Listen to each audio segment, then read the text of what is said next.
Okay,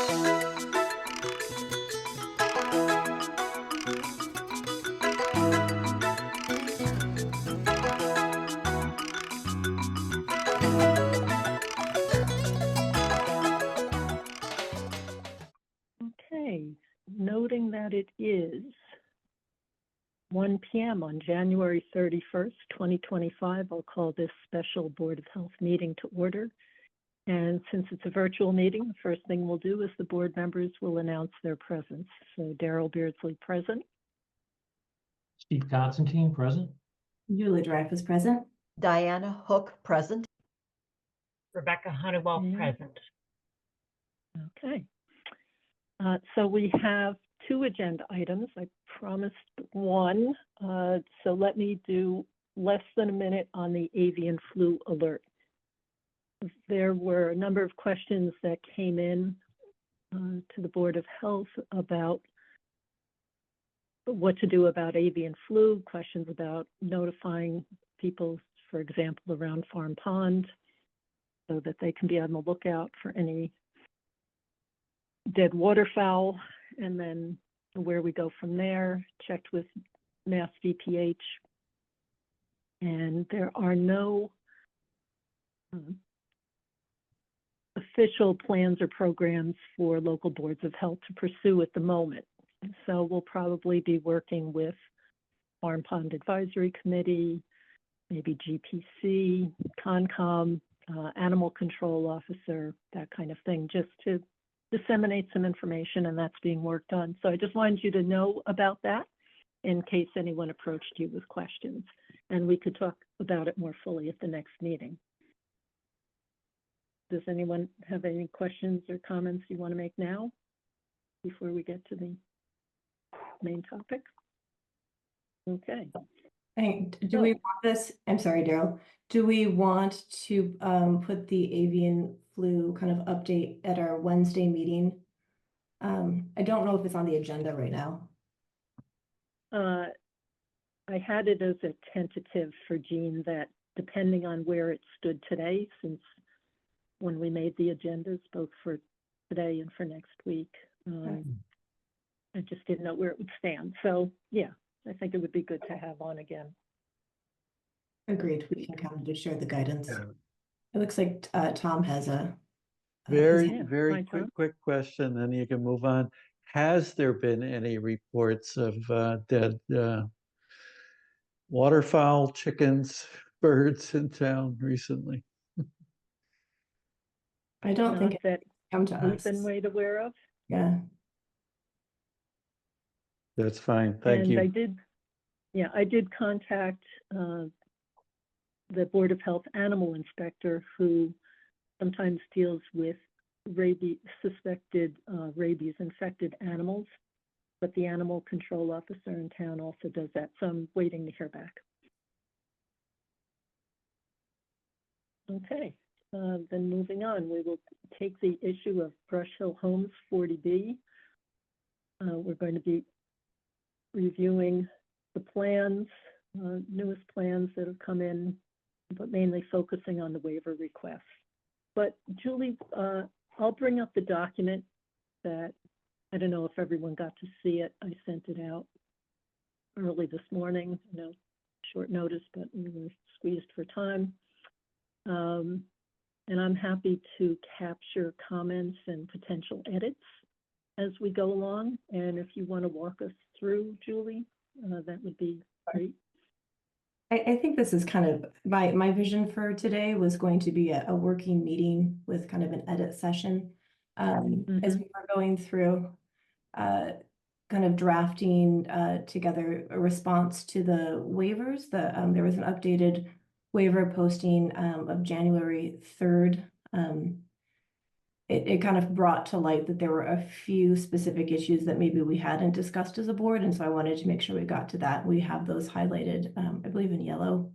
Daryl, I don't know if it's on my screen or if it's, does everybody see what Daryl has up large enough that you can see it? Yeah, I'll expand it in just a moment. No problem. Just me then. I can see it. It's a bit of a narrow window, but yeah, I can see it all. Okay. Okay, excellent. So it's not Um, showing, No, I think it's on my end, Daryl. I just wanted to make sure that other people could actually see it clearly. okay. So we're looking at the memo. Yeah, we're looking at the Okay. memo. Yes. And so, No. I guess my caveat is this does not have to be a perfectly worded thesis. We want to make sure we clearly communicate to the ZBA our recommendations on waivers, specific waivers that have been requested or waivers that we think would need to be granted based on the current plan design. And the other point would be any specific conditions that we would recommend to the ZBA. My understanding is that they have a meeting on this coming Monday, the 3rd, of which the hearing is likely to close. And so this will be our last opportunity as a board to discuss any recommendations that we want to have to the ZBA. I'm hopeful that we can complete this draft or get all of our comments together and then get this out. I would love to see it out within the next 24 hours, just so that folks actually have time to read it. I think that that's fair.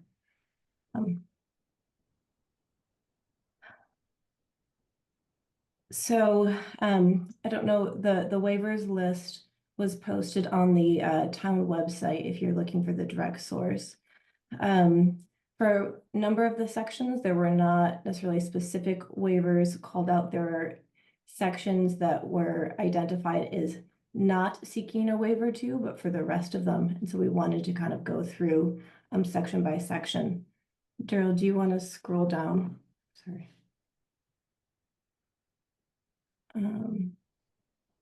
And if there are specific, if anybody sees specific language here, edits, we have the wrong language. So for our first regulation, sewage disposal, they request a waiver to all of the sections within this regulation, with the exception of the plan requirements, the design requirements, the as-built plans, and the temporary facilities. Can you go down, Daryl? So based on our discussion at our last meeting, we said that we are not recommending a waiver to everything. The explanation, there's an explanation here.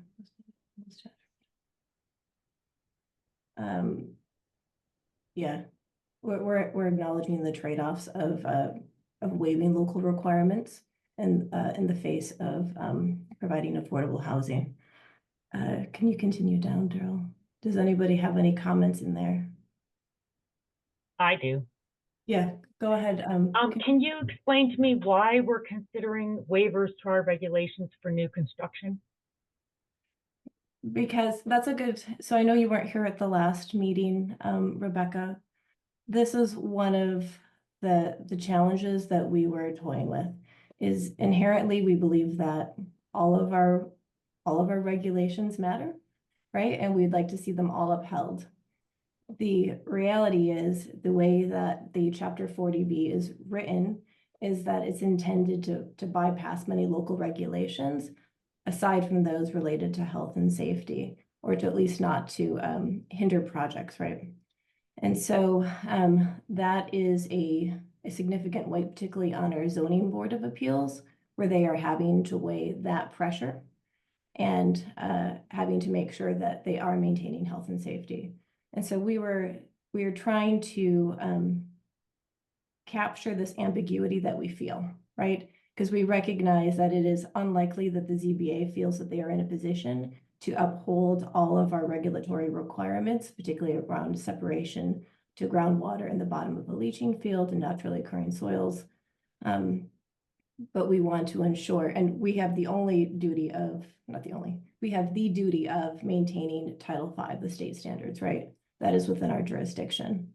So We also have regulation to protect the drinking water of the butters as well as the future residents of this, and it's all private well water, so they have no statutory protection. So in the comprehensive permit process, that jurisdiction is taken from us and given to the ZBA. And so within this document, we are trying to give them guidance on what we think is important. And fundamentally, we said all of it.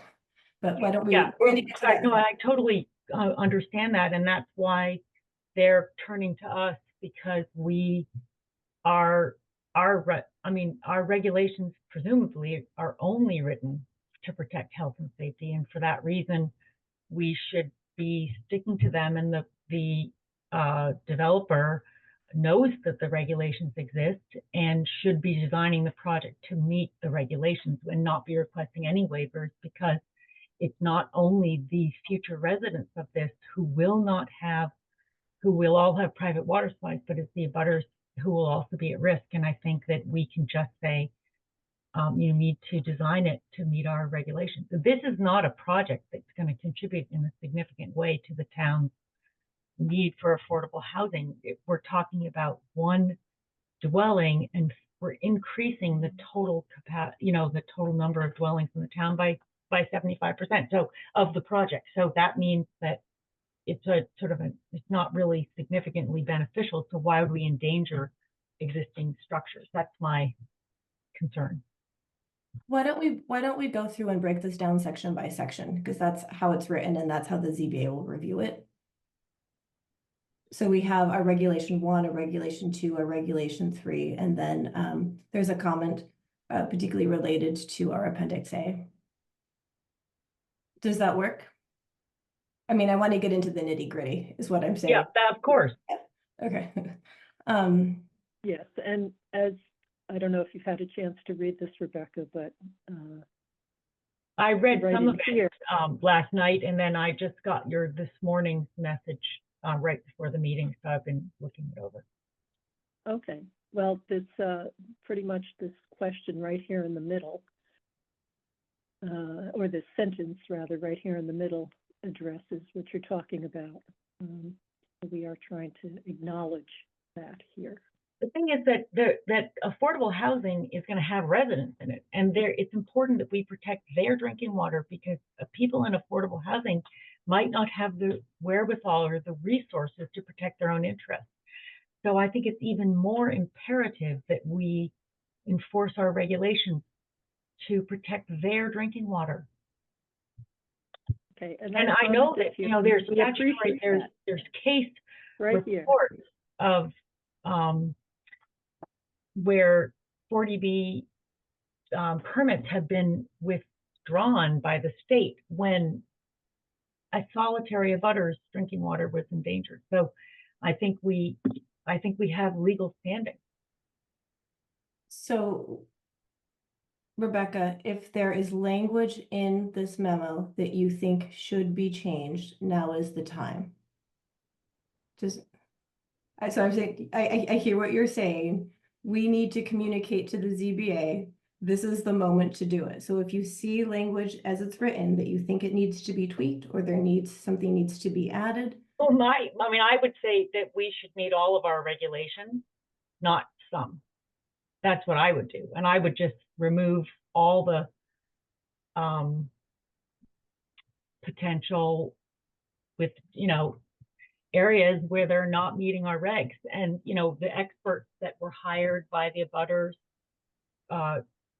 were concerned about the mounding potential. And this is before people have been living there, and what happens with the cumulative effects of these decisions that we're making now. So I think we should go through each of these sections, because we need to be talking about specifics here. Okay. So within regulation 1, there are 2 waivers that would need to be granted to local regulations. One is, these are 2 that we know very well because it's often sought in remedial systems. The bottom of the leaching area should be a minimum of 5 feet above the maximum high ground water table. We know that Title V requires 4 feet.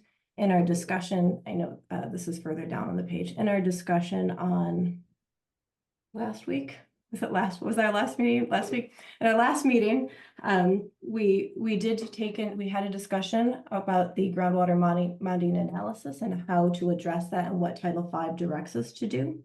And we agreed with our agent's recommendation that the system should be raised 1 foot to ensure that 4 feet of separation is maintained throughout the entire year.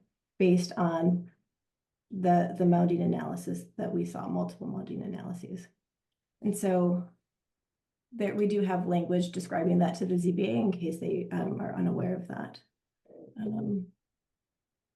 Sorry, it's hard for me, Daryl, to not be able to scroll. The reason that I disagree with this proposed change is that I believe that in spite of, with Title V, the vast majority of greater than 95% of the water supplies, which pertain to Title V. Actually, we all get Title V pertains to all of us, but the vast majority of well water in the state of Massachusetts, greater than 95% of wells, is public water supplies, which are monitored. In the Boston area, the water is coming from remote sources, not local sources. And we know at the state level that when it's private water supplies, they default to local regulations. So I don't think that even in spite of this argument, I still think that we should be protecting the water. We need to be careful. We need to not put these homeowners in a situation where they're not only are their public health at risk, but their property values are also at risk. I think this is our responsibility to protect it. So what specific thing within regulation 1 that we have written in this memo would you suggest is changed? Because the two waivers that would need to be granted would be 8.01 and 8.02, which is basically allowing them to waive the 5 feet down to the Title V minimum of 4. I would say that because they're private water supplies and because of risk of mounding, risks which are raised by mounding analyses by well-known standards, suggest that we should maintain the local recommendation of 5 feet, because these poor people are going to have to experience the consequences of a bad decision, and we don't have water or sewer infrastructure to bring water in from another location. So we don't even have an alternative if something fails. So I mean, I'm sorry, I'm always in the minority, but I feel that we should say that we should stick to this recommendation unless the developer who has the ability to design an alternative, could include sewer infrastructure or something in the project, great. Then if I could feel confident that these homeowners will always have clean water, then I could, then we can make a shorter distance. But if there's no backup included in the project, I think that it's not, I have no confidence that these homeowners with private water supplies are going to have a long-term efficacy in their septic metabolism, in the processing of their septic efflux. Okay, I think I'm going to propose something that's going to be different than what we've done before. So the issues that you've been discussing, Rebecca, are captured here in this document a little bit more succinctly, but basically our concerns are expressed there. Mm-hmm. I think, and again, you missed the last meeting. The board. Sorry, I was out of town. We had a death in the family. Okay, so sorry to hear. So the board expressed concern that, yes, we have the regulations that we have for a reason. It's appropriate to Sherborn. Sherborn is not a Title V minimum situation. We would rather full compliance with our regulations. Perhaps, and this is for the board to consider, perhaps we state that more clearly. Option 1, no waivers. But I think we need to offer something else to ZBA because of the pressures applied to municipalities to add affordable housing stock. And maybe that's the two-tiered approach. But maybe this isn't the right location for affordable housing. there are other That is not places in a decision town. to make wholly. It is Yeah. not wholly our decision. We are giving recommendations to the ZBA. Our decision was to evaluate whether the Title V compliant system, and then to make recommendations about what local regulations should apply, or we suggest apply. We think all of them should apply. We could do a two-tier.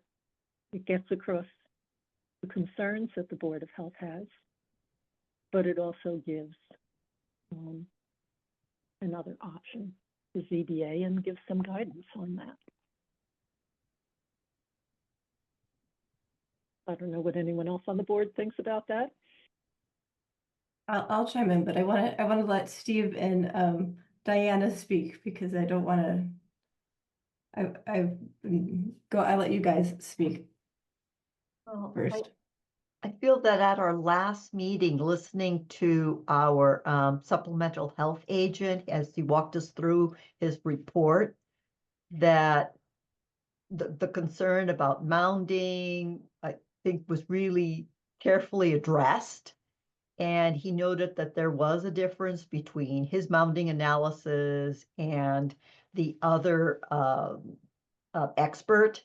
And he walked us through that also, and felt that while his came up with 0.7 feet, and he walked us through that, how he came to that, he recommended 1 foot for a couple of reasons, in that it would be, he felt, easier for the engineers measuring it, and also that while he felt he was conservative, he felt that the other expert had been extremely conservative, and it was a compromise measure to raise the system, and that that would still work with the overall design.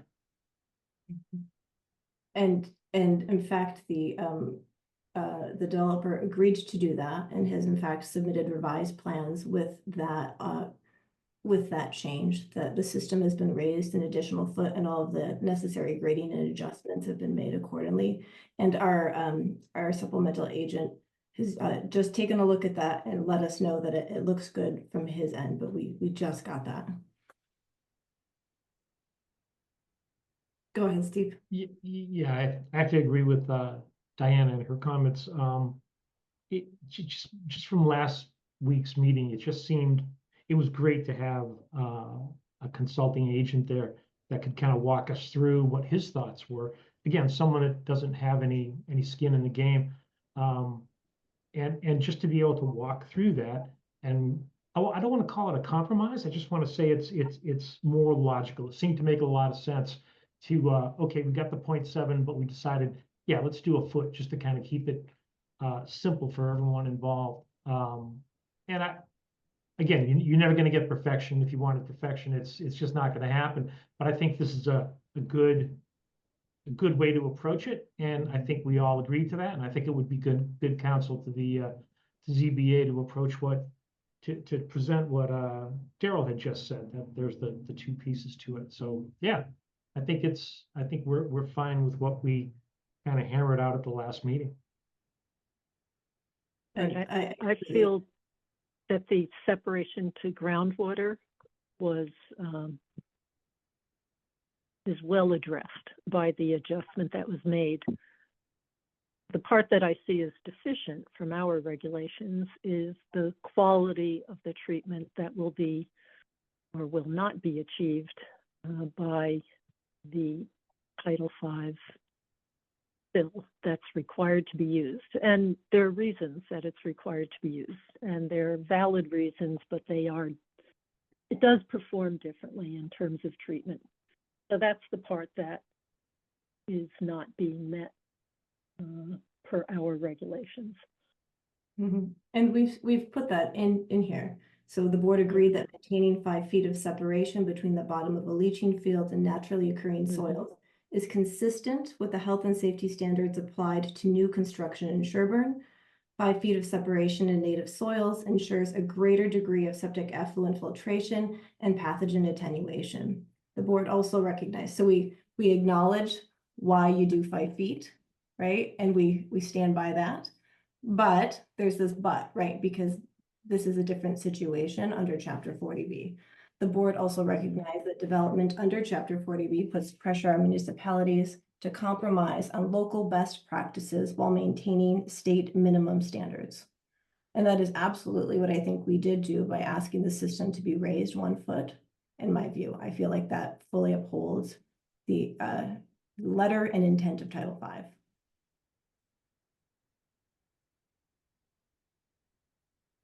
Just real quick, I think what Rebecca brought up is important, and it's a very important part of the discussion that we have, and I respect her opinion. And I think all those considerations need to come in, but again, talking it through and coming up with a consensus, I think is important to making sure we can, move forward with this.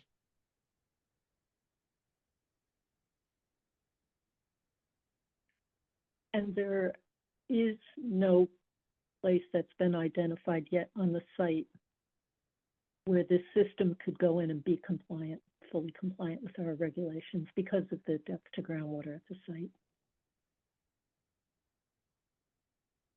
Well, I did feel that with the health agent walking us through that, it's like, why do we have 5 feet? It's because we do want that separation.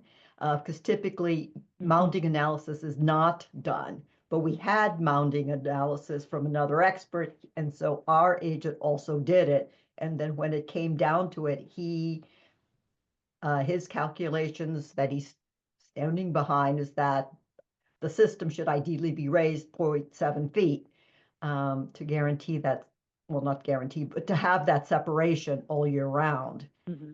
And then he recommended 1 foot just to make it easier on the construction part and easier to follow and implement. Right. I'm just saying if we didn't grant any waivers, the project would not be possible. And I don't think that the ZBA would support that. I mean, practically. Right. From my listening and, recognizing that the pressures in which they have to operate under too. Well, it's obvious that we need affordable housing in Sherborn, but there are a lot of places in town that might be more suitable soils for building a project. I mean, I just think that it's great if we can do it, but I'm just looking at the numbers and I'm saying that if we had a remote source of water that we could be sure it would be clean, or if it becomes contaminated, then these homeowners would then turn to the alternative source, then that would be a different situation. But I think in a way, we're sort of knowingly putting them at risk. And I think that that's unfair. That's why we, in general, don't give waivers on new construction. We give waivers when we have no alternative choice. We don't want to have a person's property uninhabitable. Yes.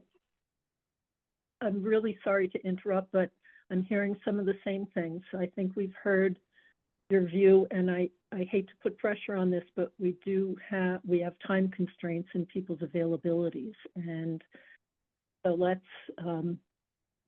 at least make sure that we cover some of the other topics. So can we move from this one? It's either a no or it's what we have now. It sounds like to me that there's some agreement from part of the board about accepting the 1 foot additional separation that has been provided in the most recent plan. Well, we did accept it. I mean, we moved it at the last meeting. We asked it was provided. I mean, that's been taken care of. I think the question here was the waiver to the 5 feet. It sounds like, I mean, for me, yes, in a perfect world, Rebecca, we would be able to pick and choose the best sites in town. That is unfortunately not what we get to do. That is completely outside of our jurisdiction. And so instead we only can address what's brought to us. Oh, no, of course, I understand that. But I'm just saying that that's why I think it's important that we are consistent in how we enforce our regulations, that the decisions things can be changed, things can be I mean, the goal, I think the idea is to prevent a problem. If we don't have a potential solution in the future, it's about good planning. And I think our role is to guide the ZBA and also to guide the builder, because I'm sure that he's very capable of designing a system that would work, that would be in the best interest of all the parties involved.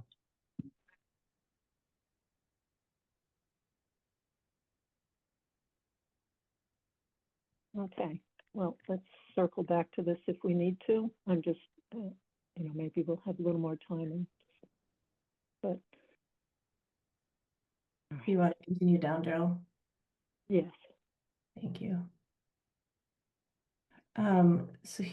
This is regulation 2 regarding the water supply. So again, the waiver request was for the entire regulation with the exception of the well abandonment procedures and other use prohibitions.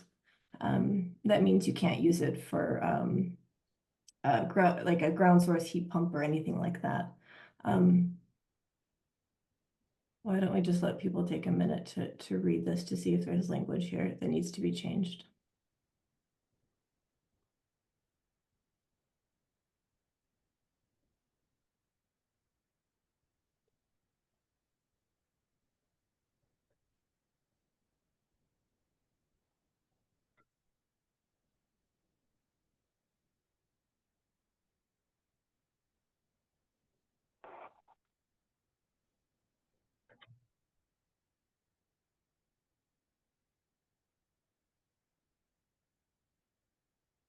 Does anybody have edits? Not to that.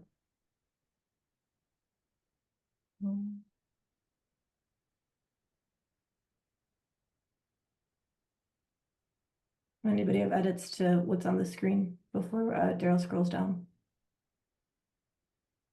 No.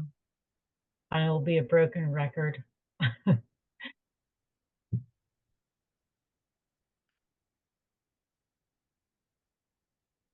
All right, so this is one that we did not previously discuss. So on the site, there are 2 wells proposed. Each well will serve 2 homes, but the wells will be owned by the condo association, so they'll have one owner. And so part of that structure will mean that I guess the cost of operation and maintenance of those wells will be ultimately shared amongst the 4 homes. That made me feel better to know that it wasn't going to be just 2 homes responsible for the 1 well. It was shared amongst the 4. But of course, we have the regulation is there's 1 well per property, and this would be an exception because there would be 2. I think that having 2 wells versus the 1 in this circumstance probably offers a certain level of resilience potentially. In the event one of those wells started to have an issue, maybe you would be able to use one of the wells to help supply the others. I'm not really sure, but I think that it would be okay to recommend a waiver to this to have the 2 wells. I don't think having the 2 wells versus 1 serving all 4 homes has any added risk, and I actually think it might have a benefit. That's my take. Can I make a comment? I thought it was interesting reading through some of the materials that have been provided by a couple different experts, as well as just some of the experience that we have. Since it sounds like there are some communities where even 2 residents sharing a well, which would be the case here with 2 sets of 2 homes sharing a well, is being monitored as a public water supply in some circumstances with these shared systems. Maybe we should recommend that this be monitored as a public water supply. I think that might be a good idea, and maybe something we should consider in the future for our own regulations. Since it has been done in other places, it might be a helpful consideration for the interests of the future owners of these wells and their public health needs. So don't think this the would be quick related answer to to that that. would be that we cannot designate wells that fall below Mass DEP's threshold for a public water supply as a public water supply. They have been very clear on that in the past. It is not the local Board of Health who can assign that status to a well. If we had regulations for that kind of monitoring to happen for shared wells, then that would be another matter, but we don't have that in our regulations at the moment. So what you're saying, Rebecca, that people should monitor their wells is good. I think that it's in some of the material, I don't remember which one, but I read through some of the materials that were provided for this project on the town website. And apparently there's more than one community in, I think it was Massachusetts, but I might be wrong. It might be another state. I think it's Massachusetts though, where in these shared water systems, they're being considered as a public water supply, even when it's 2, which is significantly below the threshold typically for the definition of a public water supply. And I'm wondering, especially since it's a 40B, if we might have the ability to suggest that to the ZBA, if it's true that the precedent has been set and we have a legal case law example of how this could be beneficial, because when we're discussing private well water, it's really complicated with shared systems. And I don't really know how we protect those individuals in the future. If 10 years from now, there's a contamination issue and it's hard for them to, I don't really know. And so that's why I was proposing it since I read that in some of the materials. And I thought it was interesting. I think the issue is more that everyone can test their wells as often as they want. The question is whether you want to put together something for informing all residents, frankly, of the importance. Yeah, so what I'm saying is wells.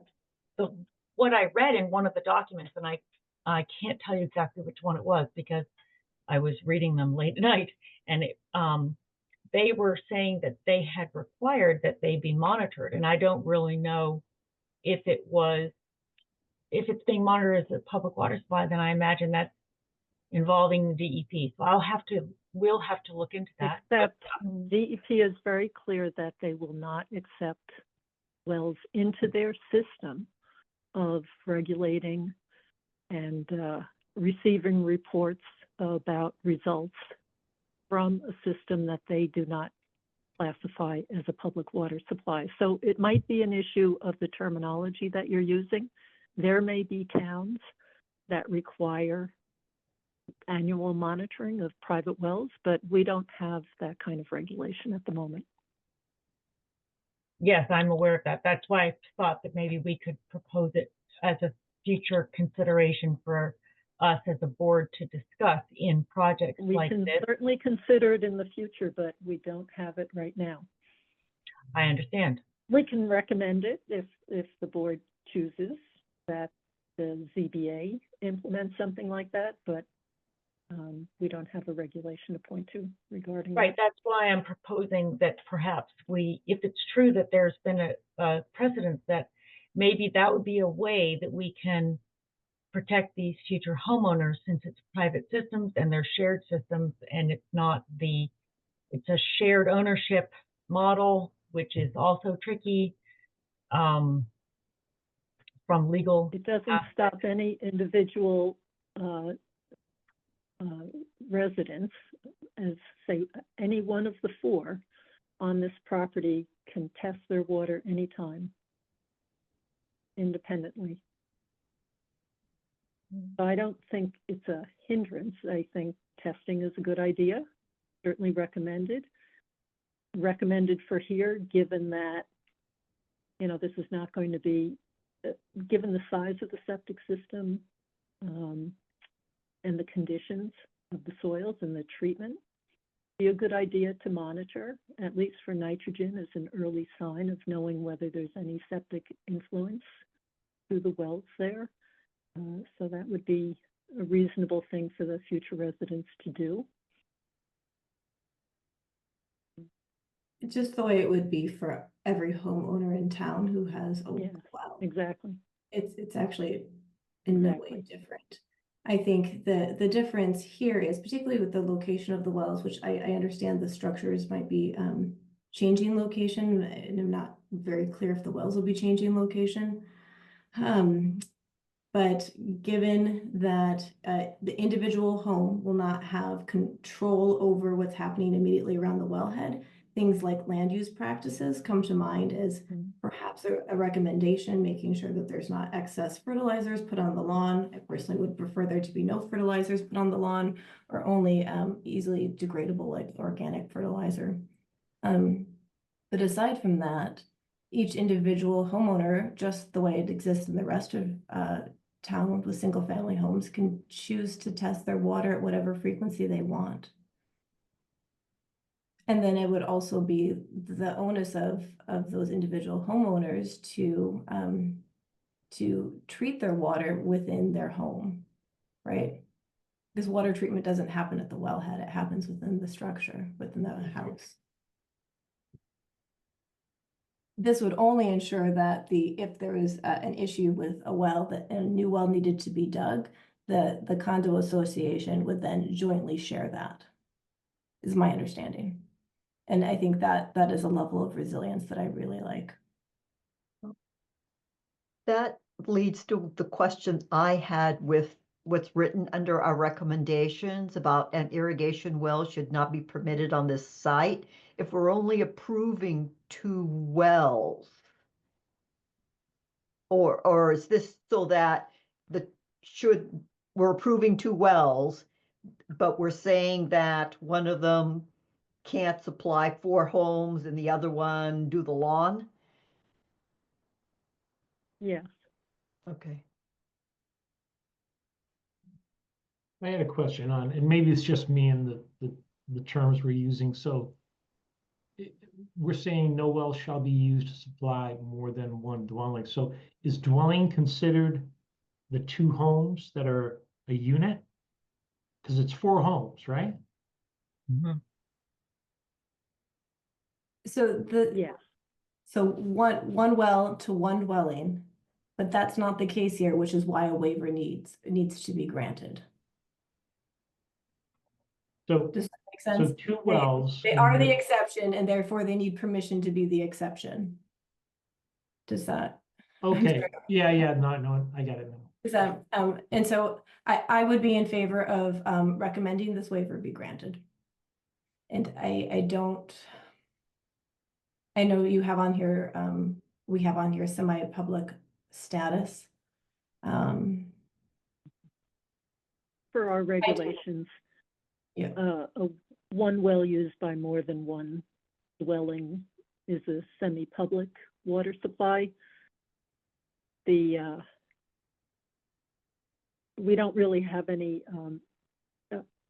there's a marginal additional requirement associated with that at the moment in our regulations, but really the testing, the installation, hookups, other things are all the same for that at the moment. It's just another category. We added a few other definitions for it at the last regulatory update, but it was something that was in our regulations for a long time, and the definition had never been clarified as what was meant by it, and we attempted to address that to some degree. We might want to revise that again. But that is what it says, so Julie is correct that we need to then waive the requirement, or yes, it is. We'll recommend. Yeah, recommend. It's not within our jurisdiction to waive it. It is, we only get to recommend. Yes. Except in For water supply, there are no other options, really. There's no well application before us. Right. And there are no other regulations to default to. So it really is just our regulations. But it's the But since ZBA. they're probably going to close the hearing before we ever get to see the well permit and where the new locations are, we're trying to provide some information to them, is how I view it, to the ZBA. I think that my take is that we should recommend a waiver to the number of wells. I think that 2 wells here is actually more protective. And I think that we should also recommend a waiver to the semi-public status. I found the reference. If you're interested, it was under water quality impacts from the precedent was set by the Carlisle Zoning Board of Appeals, where they required, it was a small 40B project in 2016, where they required monitoring of a system which only had 4 houses in it, like this one. They required monitoring as a public water supply. Then they must have had more than 12 bedrooms. Well, all I know is that we can look into it, but I'm just reading this letter. Right. If they were 4 4-bedroom homes, then it's a different story, and it would qualify as over 25 people served per day. It's not the number of homes, it's the number of people based on bedrooms. I don't know I don't know the details of that project. I just know that it was referred to in this letter. That's all I can say. Yeah, I think that would be interesting reading. You could send that to Jean if she wants to send it to all of us. I'd be curious. It's on it's on the town website. On the Carlisle. Mm-hmm. Okay. I think we still do we have, I don't know if we've heard everyone's input on the recommendation to the number of wells. Let's go round robin. I'm in agreement. I think the recommendation is fine with this. I am too, and I'd like that we're adding that they can't join and just have an irrigation well. Yep. And Rebecca. Rebecca, what is your? I'm just reading. I'm reading what I'm commenting on to make sure I'm. Yeah, I mean, I agree with what you're saying, but I still don't think that we should be giving variances here. Do you think that this would be better served by 1 well? Or you think that each house should have its own well? What is? Well, I don't know. I think that it's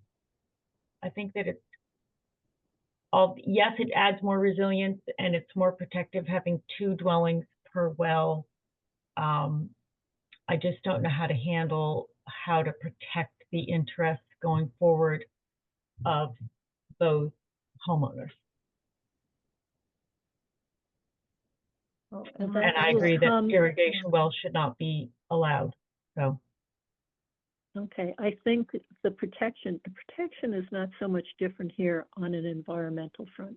And one could argue that it would be cost saving to have 2 wells among 4 homes, because then there's, rather than doing 4 separate tests, you're doing 2. So that's less cost, a little bit easier to track. And then some of this might be addressed later when we talk about the condo documents and provisions there for providing for operation and maintenance for the septic system and for the wells. So, but aside from that, on an environmental front, I don't see a big difference between having one or multiple wells on the property.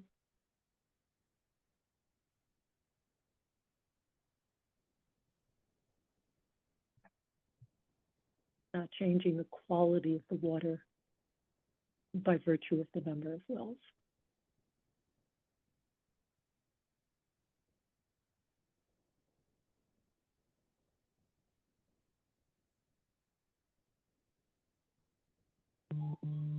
Okay, it sounds like we have at least a majority that to recommend a waiver.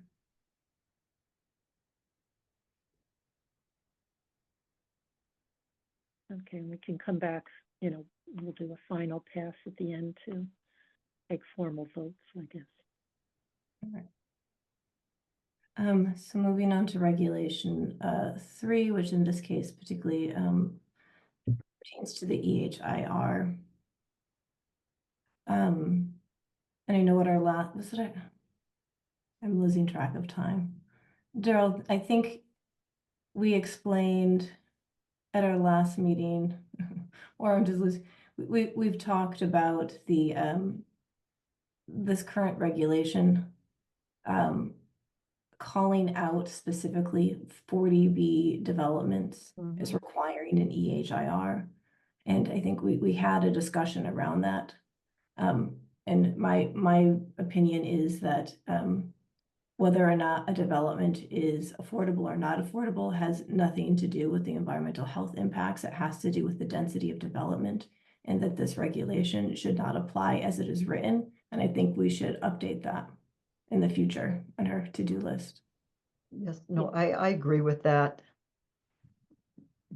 Yes, and it wouldn't be in there if the point at which we sort of noticed that issue with it wasn't so late in the public hearing process for the regulatory updates, that to have made that change basically would have required starting all over again. So, I also agree with not enforcing that. Okay, wait, can I just make sure I understand what you're saying? You're saying we do not need to request an EHIR, or we do recommend an EHIR? It does not meet the regulatory threshold of requiring an EHIR be submitted. But it's quite wet, and I think that it doesn't has nothing to do with it being wet, but within that regulation, it does call out that any project being developed under Chapter 40B would require an EHIR. And what we're saying is that is what we are waiving. And that fundamentally we disagree with the regulation as it is written, and that it needs to be written such that it addresses the density of development and has nothing to do with Chapter A or Chapter 40B. okay, well, once again, I'm going to disagree with you, because I think that especially when you're building affordable housing, we need to protect not only the natural resources, but the drinking water. And I think that it's imperative that we require an EHIR, and it will be denser development because it's, you know, multiple bedrooms. You know, we're talking about 4 houses with 3 bedrooms each. That's 12. We don't know what the cumulative impacts are going to be. And that's what the EHIR will tell us.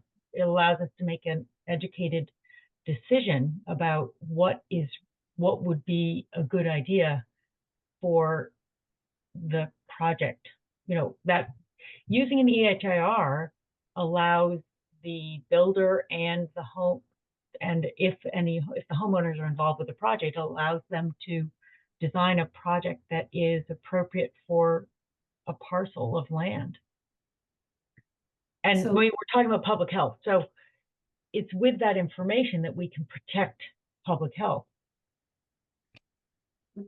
don't disagree. Right now, the threshold is 2,000 gallons per day, which is anything over 18 bedrooms. If we feel that there is strong evidence and reason to drop that threshold from 2,000 to a different number, then that is certainly an update that we can research, investigate, and go through the public hearing process. Yeah, well, yes, I definitely feel that we should. In fact, I think we should be requiring EHIR on all projects, especially 40B. But I've mentioned that in the past.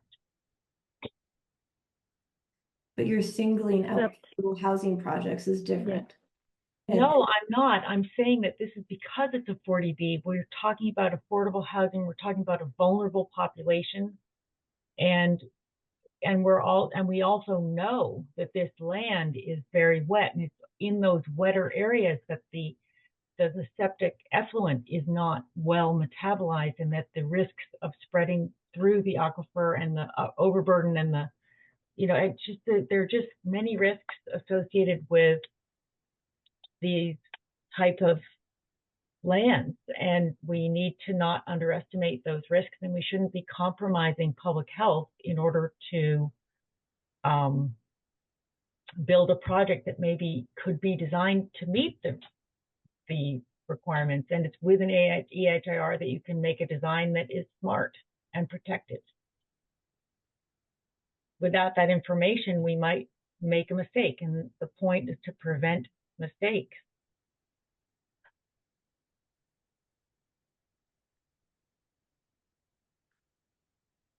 I think the point here is not if an EHIR would be helpful. It would be potentially helpful for every home that is ever built in town. But it becomes cost prohibitive if every person who wants to build a house has to also do an EHIR. Well, we're talking about shared resources. We're not talking about individual houses with an individual well where the homeowner is making the decision for themselves. We're talking about the design of a project where the future residents will be in a shared resource situation where they have their legal rights will not be well represented because of the way these homeowner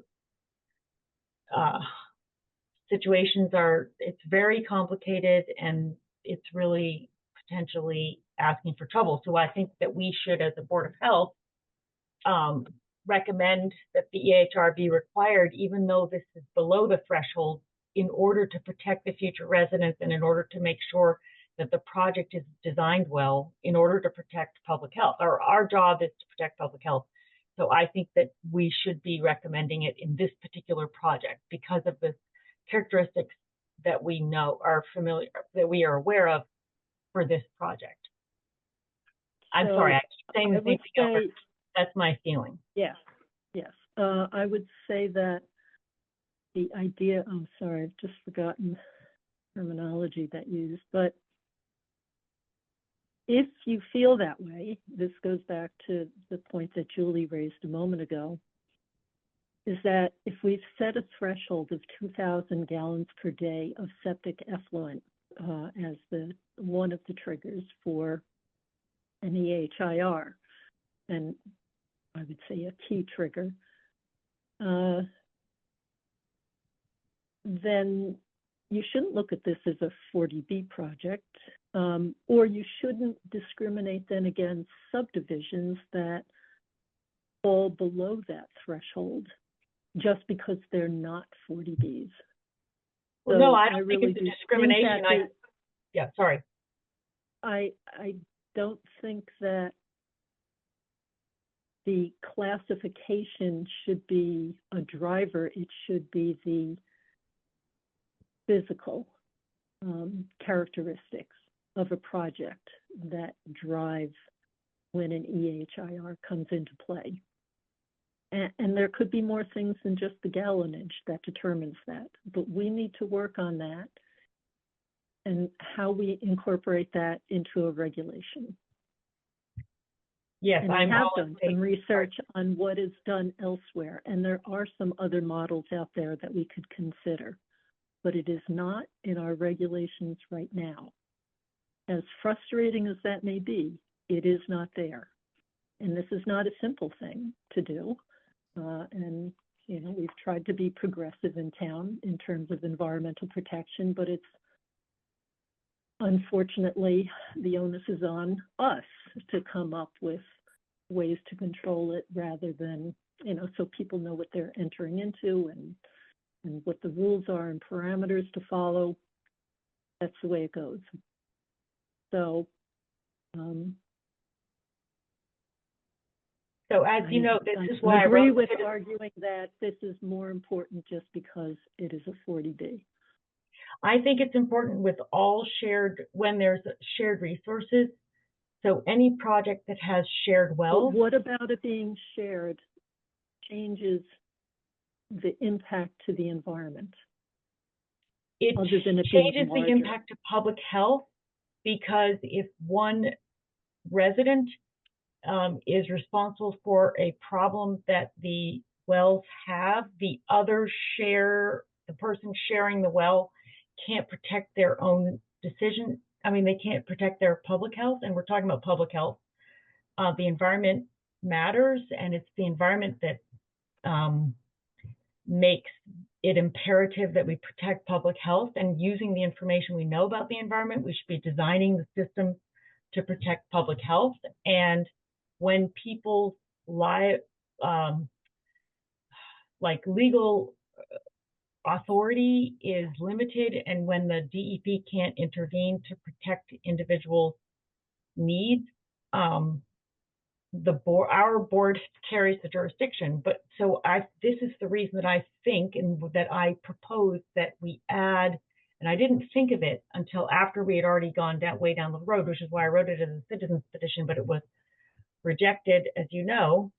But I think that all projects with shared drinking water should have an EHIR first, because it allows the project to be designed well so that we can protect the drinking water for every resident and minimize the risks to the future residents, because they're not taking risks with their own well, they're also taking risks with another person's well. And that is tricky, because we're forcing people into a situation where we increase liability for the town, we increase liability for the residents, and their only option is to sue, which is it seems unfair, because they still have been exposed. An example of one of the other cases in town where patients are already exposed to neurotoxic levels of manganese. It's too late, and the cumulative effects happen slowly over time. And even if they sued their neighbor, it's too late and the damage is done. So that's why I think that we should consider as a board recommending for this project, and perhaps consider writing a regulation in the future for this particular shared wells and projects where we're building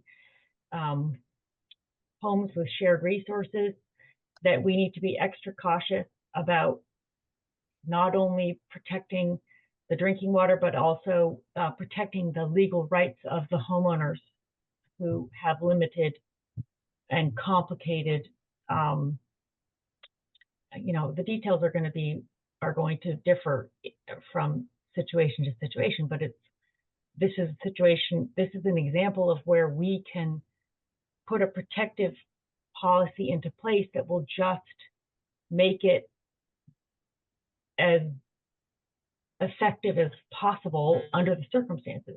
I'm sorry, I'm a broken record, but I think in this case, because we know that it's wet and we know some of the characteristics of the land, we know that the abutters are concerned about the potential impacts on their wells, that it might be a good example of when we should be recommending the EHIR in spite of the fact that it's below the threshold. That's my opinion here. And I think we should consider amending. We need a regulatory change. Regulations. Okay, so I think I get some of what you say, some of it I'm a little confused by, but we really need to update our regulations then. And I think that should be the focus, and it's unfortunate. And we don't have anything, we don't have any studies that tell us one way or the other, unfortunately, although we are concerned about the non-naturally deposited soils, and we've expressed that. So I don't know, does anyone else have any Comments on this? Just with the EHIR, I mean, I guess I don't see where the break is on a large project versus a small project, when that's recommended to use EHIR. It's kind of tough. And I think we might be able to look at other projects in the past as far as when that's been used and when it hasn't been used. For this one, I think, and again, to me, this looks like a small project. I'm leaning towards going with the recommendation. I suspect that 2,000 came from Title V because that is also the threshold in Title V for needing an EHIR. Or for needing a mounding analysis. I'm sorry, for needing a Of the mounding, not a full EHIR, a mounding analysis. Thank you, Daryl. And it sounds like, at least, I'm hearing that we have a majority that recommend waiving the EHIR. I'm looking at the first box here, the first row. Yeah. I'm just trying to move us along, unless we all want to have dinner together. Yeah, can I make one more comment? I think if you have. Wait a minute, Diana hasn't had a chance to talk, and well, I think I'm fine with that. I think that it's too bad we don't have like a secretary to take notes of all the things that we're saying for later revisiting some of the portions of the regulation, but I'm fine with this, waiving it. yeah, no, the revisiting the regulations, as I said, I've been researching that already. Can I make my comment? Please be brief because it's already. Okay. The only thing I was going to say is that if the characteristics of the lot determine that it is, a great spot that perks fast and is dry, high and dry, a big, huge project would be safer than a small project in a location where the characteristics are less favorable, and that's all. So I think it's more the characteristics of the location, which is what the EHIR helps us evaluate, that is more concerning than the size of the project, because it depends on each project has its own characteristics, that's all. I agree. And I'll point out that, the mounding analyses that were done have helped make that adjustment on this project that hopefully will assure at least the Title V minimum of 4 feet of separation, and probably more than 4 feet of separation at different times of the year that are where groundwater levels tend to be lower. We don't know what the future is going to hold with climate change, but typically the summer and winter the groundwater would be lower than spring. So anyway, that's one adjustment that has been made as a result of a partial type of EHIR evaluation that was done by others.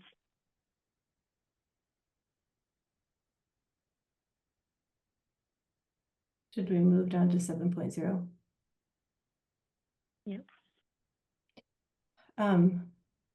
Daryl, maybe you will be better off kind of explaining or introducing this. I know that this is new. I was not on the board when this was developed, and so I don't feel as prepared to introduce it.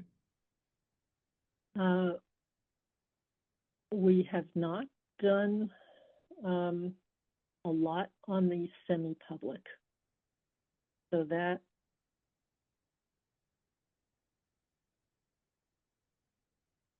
is a little more difficult. So hold on.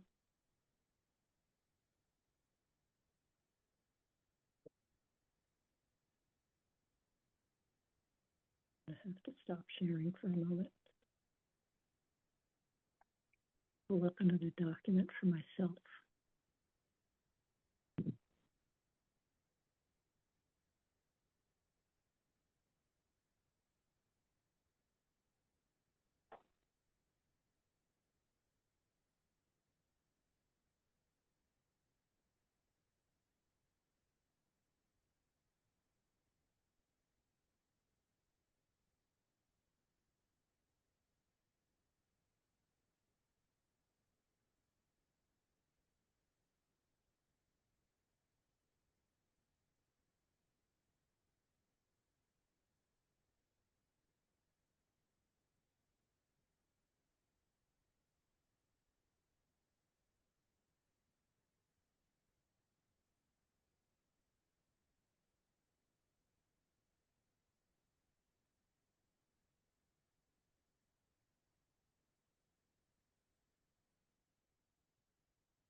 Are you trying to pull up the right, Daryl? Do you want help?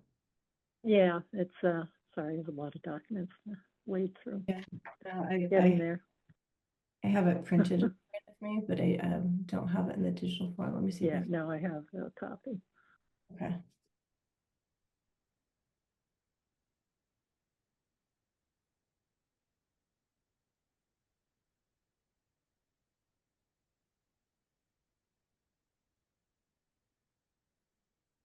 Almost there.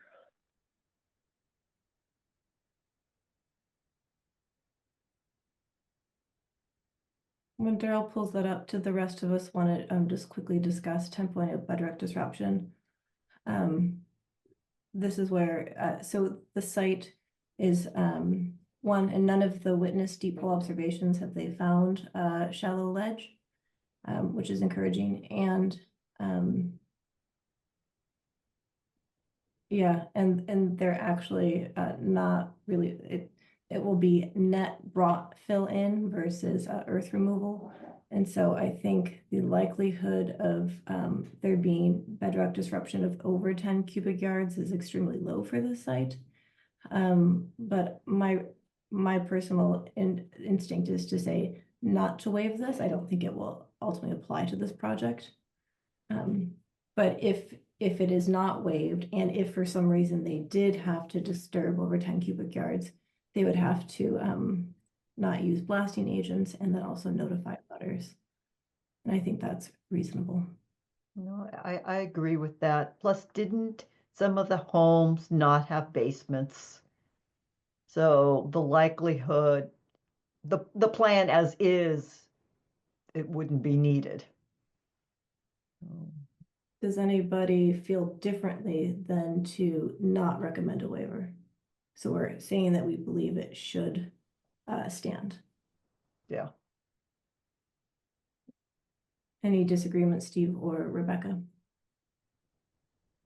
Okay, so that one we will recommend no waiver.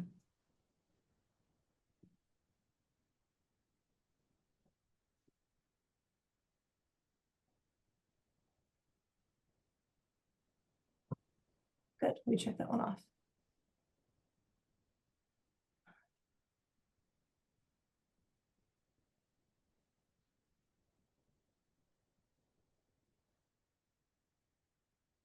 Sorry. So I wasn't paying attention. Could you just tell me what you? We all agree that there should be no waiver granted to bedrock disruption. Okay.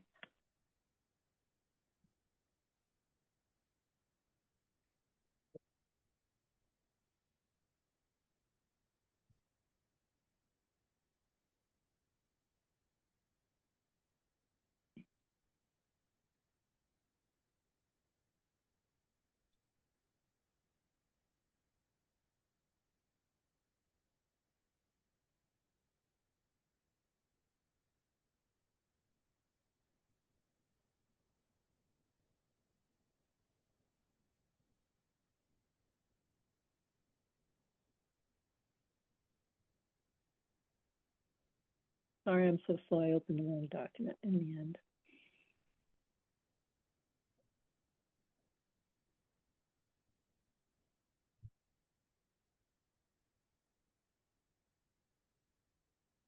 when Gerald's doing that, I know we don't have it in front of us on the screen. Do you guys want me to talk about the earth removal standards? That's also Regulation 3, sure. yeah, another and so so if again, if there was going to be a sizable amount, 350 cubic yards removed, which is not what is being proposed on the site. In fact, they're bringing in fill, then yeah, I mean, it's basically, it's going to be the same as the bedrock disruption. It's not going to apply to this site. And so therefore I would not recommend a waiver. And again, it ultimately would not be really applicable given the current proposal.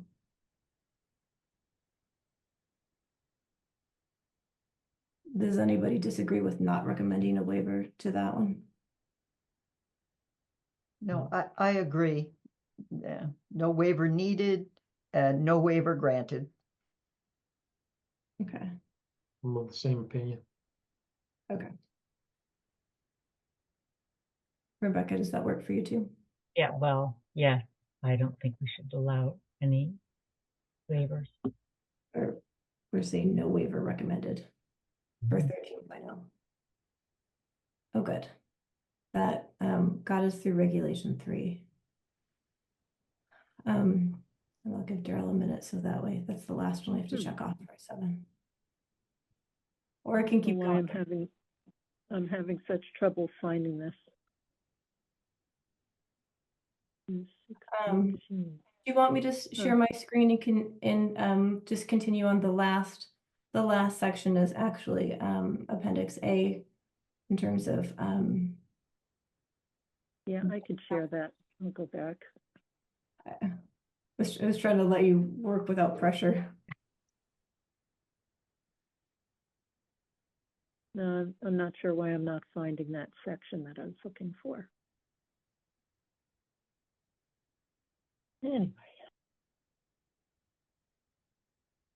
Do you want to come back to it, or do you want to just talk about it without pulling it up? I want to be reminded of going on.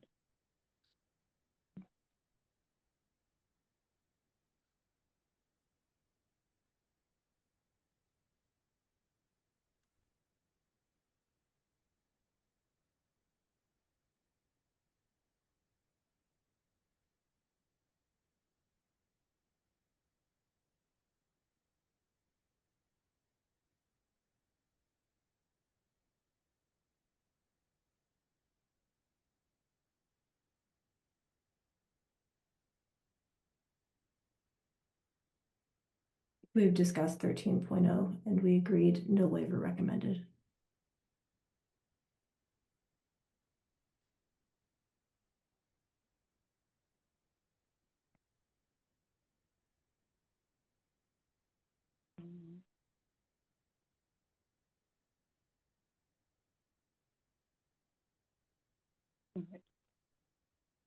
And is there agreement that if this condition changes, the issue will need to be reevaluated? Or do we have an answer on what we would think the issue would be at that point? No waiver recommended? That's what we came to. I think we can leave in if this condition changes. I think that's fine. Okay.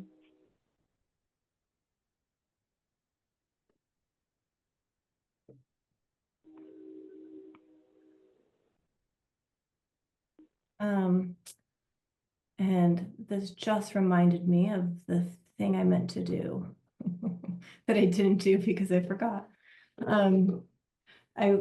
So that under Appendix A, there is a requested waiver to the room count definition and a statement that the homes will be deemed restricted to 3 bedrooms. And just so this board knows, there were, as of January of this year, there were the floor plans for the 3 bedroom, I don't remember if they're called homes or cottages, submitted. They are identical to the 3 bedroom homes that we reviewed back in the fall.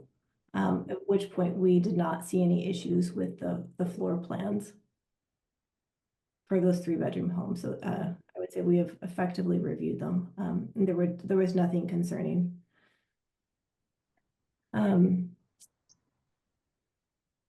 I guess, so what I wanted to do here, and this is where I personally get a little confused as to why this would be waived. I wanted to go and look at 59 North Main to see how that was treated in the decision.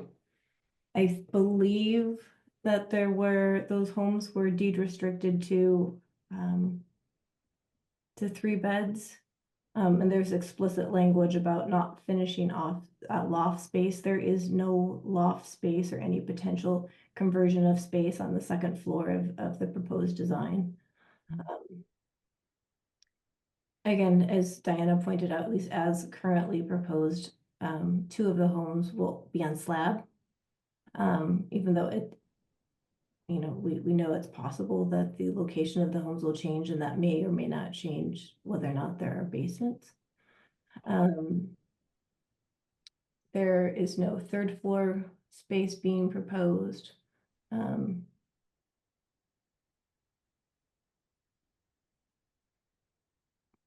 I guess I don't know why this would be waived is where I'm landing at, but maybe somebody else has a different take. And the room count, I'm sorry, in my count and what we had counted when we looked at this is 8 rooms for 3-bedroom system, or a design flow of 3 bedrooms for each of the homes.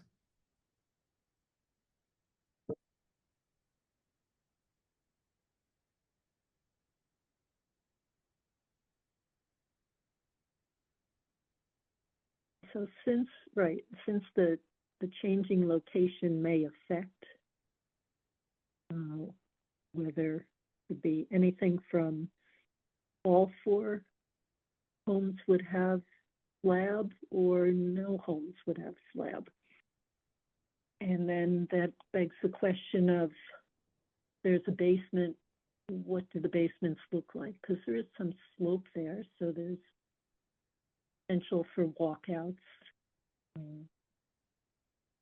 basements, and that changes how we view them and what status they're in, finished versus unfinished, and their potential for the future. So for some of the other projects in town, and we've had a few come before us for on Southfield, which is the fields at Sherborn. And when people have wanted to make changes there was reference made back to the documents that deed restricted certain units. And that did limit what people could do. The deed recording alone was not used by ZBA, I don't believe, to just say no matter what goes on within the building, you have to, it's within the unit. It's, if it was called a 2-bedroom to begin with, it would be a 2-bedroom no matter what. They asked us to review it and review it as we would do so for any home in town. And that did change what some people were planning to do with the space. Not having a bathroom, full bath, or not finishing all surfaces, leaving perhaps either the floor or the ceiling unfinished. So it does have an effect and changes expectations for folks.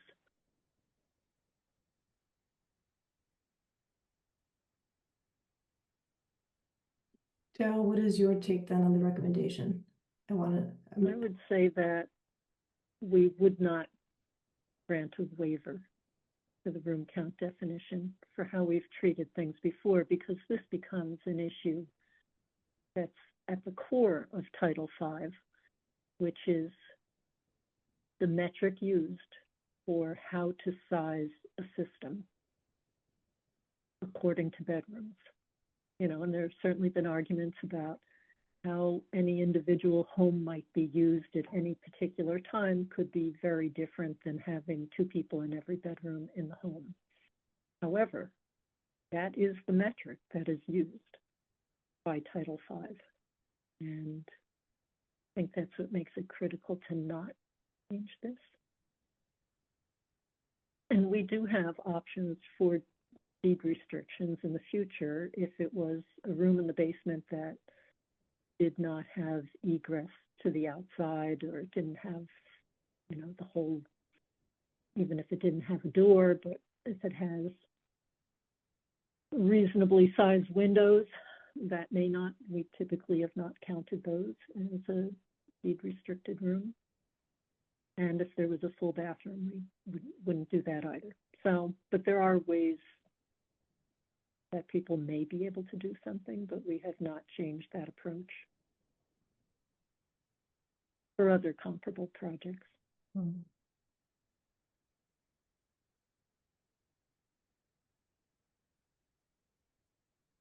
It sounds like we're currently, we have two opinions, but the recommendation is not to grant a waiver. Yeah, no, I agree, though I don't quite understand why he would even want a waiver based on the current plans that we saw. I don't recall there were any place where you could squeeze another space that would be large enough to be a room unless after the fact, or I guess if someone bought it and wanted another room. Yeah, Or they can add on, right? they'd may have to want add on, yes. in they'd the have to add future, on. yeah.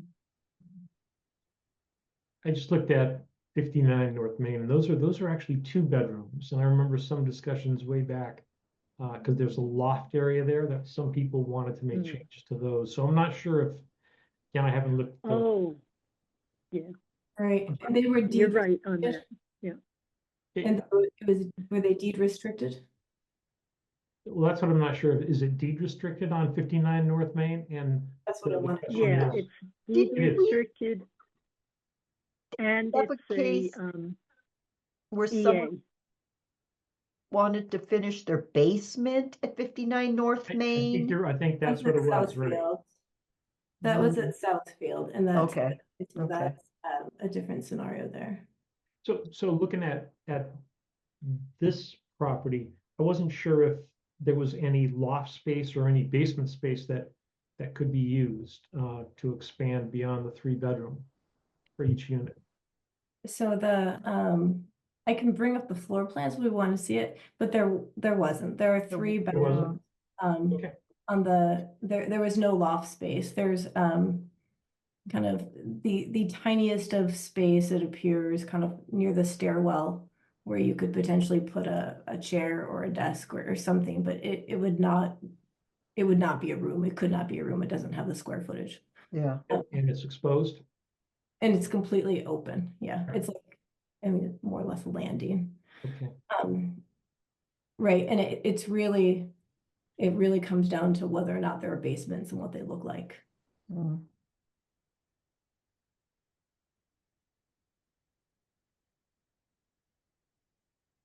All right, so it sounds like we're This leading might to. need, I would say, oh, sorry, go ahead. I was trying to push us forward and putting out a thought to see if anyone rebels against it.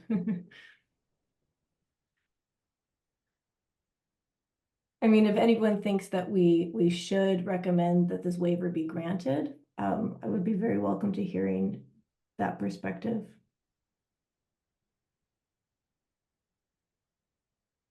It wouldn't be me.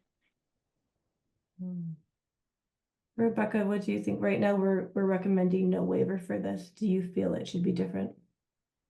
I do not think we should grant a waiver. Okay. Diana, that's where you're landing too? Am I reading? Yes. Yeah. And Steve, that's your thought path too, or? Yeah, I don't think we should recommend a waiver. Okay. I'm good.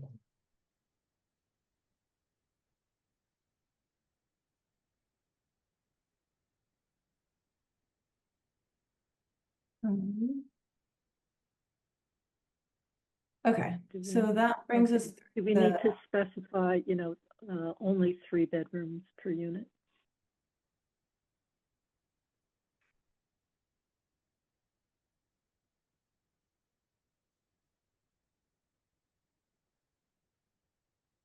Maybe, But do maybe just you, I knowing think if I'm there's trying to follow sufficient. you, Daryl. You mean, Yeah, maybe just saying no waiver is recommended is sufficient. The rest is defined in our regulations. yeah.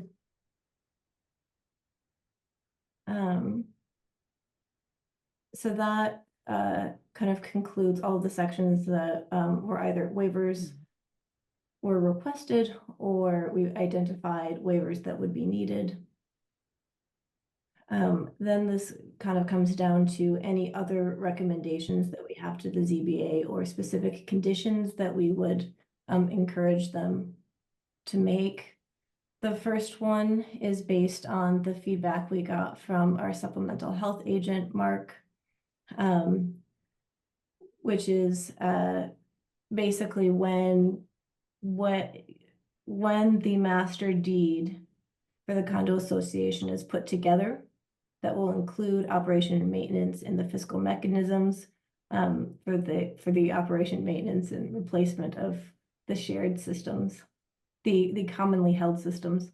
That Mark had encouraged that he be able to take a look for any technical aspects of the maintenance plan to make sure the system is proposed to be pumped at a frequency that he thinks is appropriate. I can't remember if there is a filter on these tanks, but if there is, to make sure that the filters are scheduled to be changed every year or 2 years or whatever it might be. I would be in support of him looking at that. I think that's kind of outside of what the ZBA normally does, and I think it would be helpful to them if they could have him just take a quick look, and it would just be related to the maintenance plan for the septic. Does anyone have any input on that recommendation? I like that idea because I think it's very practical. This is all about ensuring that whatever is put into place to cover the costs associated with needs that arise is realistic, so that folks who are living there don't run into trouble of not having prepared adequately to address the expenditures that might present themselves, and then also to set some rules about how things are done so that it's not being negotiated during the time of an emergency of something having failed, for example. I'm in agreement with the Daryl, with what you just said on the recommendation as well.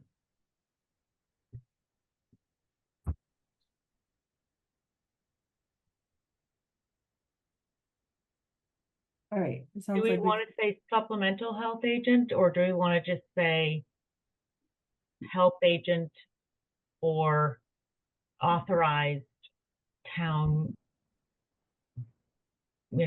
board of health board, Or is that what added personnel in? or whatever, Oh. just in case there's only one agent or something and it comes down to some legal battle. That's very specific. I think Yeah, it's it fine. doesn't need to be supplemental. I think I was including that as assurance to the applicant in their interests of not having.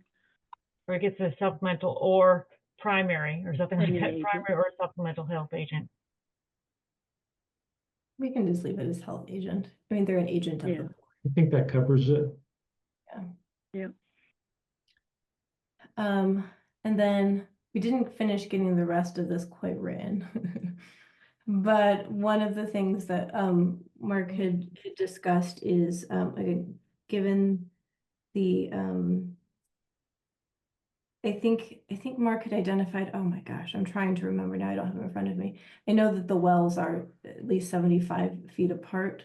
But he had kind of discussed was that the idea of a simultaneous pump test just to make sure that the two wells are not interacting with each other in the event that they happen to both hit the same fissure. We did not say anything about an extended pump test. I think it would just be simultaneous. And again, this is ultimately to ensure adequate quantity for all 4 homes.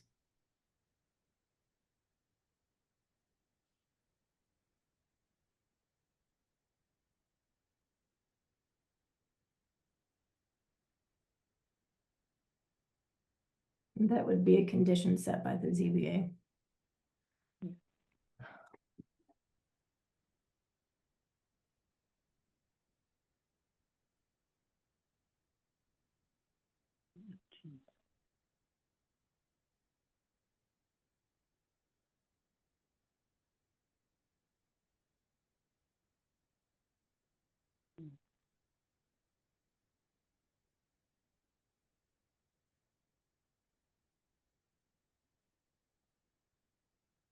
Right, that's not the best wording at the moment, but that's.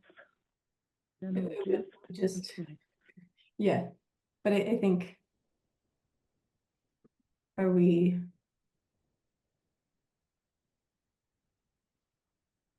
I don't remember him saying anything about an extended pump test beyond the typical 4.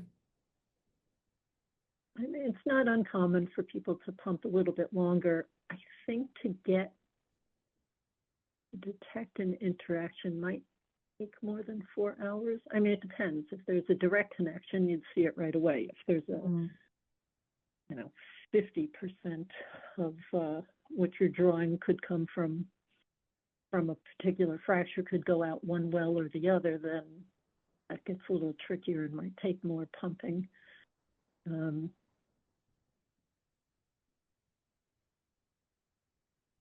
Hard to say, and folks in the field might be able to determine that better. And it depends on how precautionary one wants to be. I would say it's in the interest of, I mean, if you had the 4 homeowners there at the time, they would probably want an extended pump test just so they'd know one way or the other what the water yield is going to be like in the future. So a good idea to do it for longer than 4 hours, unless you see a reaction right away.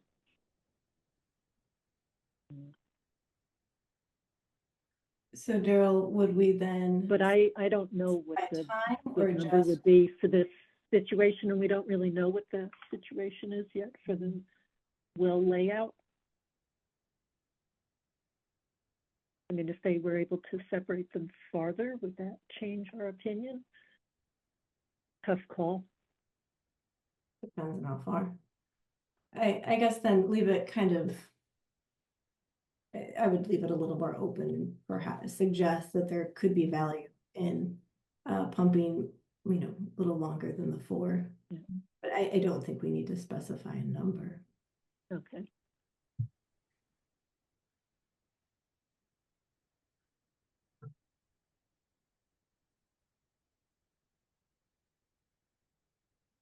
Does everybody feel good about that recommendation or any edits? I mean, obviously the language is not perfect here, but with the content. Yeah, I think we get the gist. I'm good with it. And then the last kind of recommended condition would be relative to the land use in terms of the landscaping, encouraging not to use lots of high nitrogen fertilizer to have golf course lawns. This is what we recommend really to all homeowners. Yeah. But I think to go back to, I mean, much of this is, I think speaking to what you were saying, Rebecca, is any ways in which we can reduce the amount of nitrogen going into that site, the better it will be for the future homeowners and for the abutters. And that is true of all of Sherborn. So I think it's pretty Yeah, consistent. so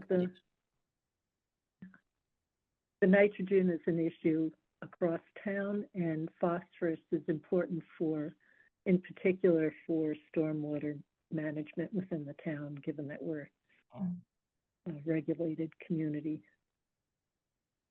for stormwater. Oh, sorry.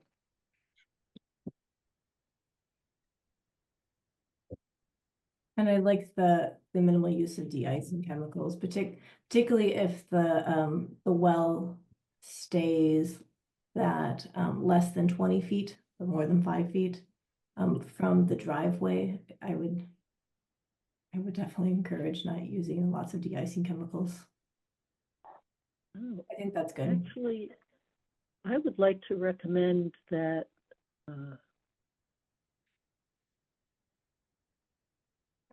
that the wells, and maybe this would fall here because our regulations allowing for the protection of wells close to a driveway is not an automatic thing. It is at the discretion of the board. And again, when that was first added to the regulations, I think we discussed this at the last meeting, when it was added to the regulation as an option, it was more to accommodate existing properties that were going through changes where then they were having difficulty maintaining maybe an original separation, or it was a pre-existing condition and we required an upgrade in association with other upgrades to the property to add that protection for a well. I don't think it was necessarily anticipated for new construction because the options are often more flexible for new construction on a undeveloped piece of land. I don't know whether we view it as not a waiver, an accommodation, or just another additional recommendation that the wells be kept away from driving surfaces, partly because, well, one, is there the ability to do that now in the planning phase? And two, they're shared driveways, so kind of perception of risk might be different by different occupants, and so it's not just the homeowner and the well that they own entirely, and therefore the implications of what it means to potentially have some damage to the well. So I would prefer to see the wells farther from the roadway, driveway.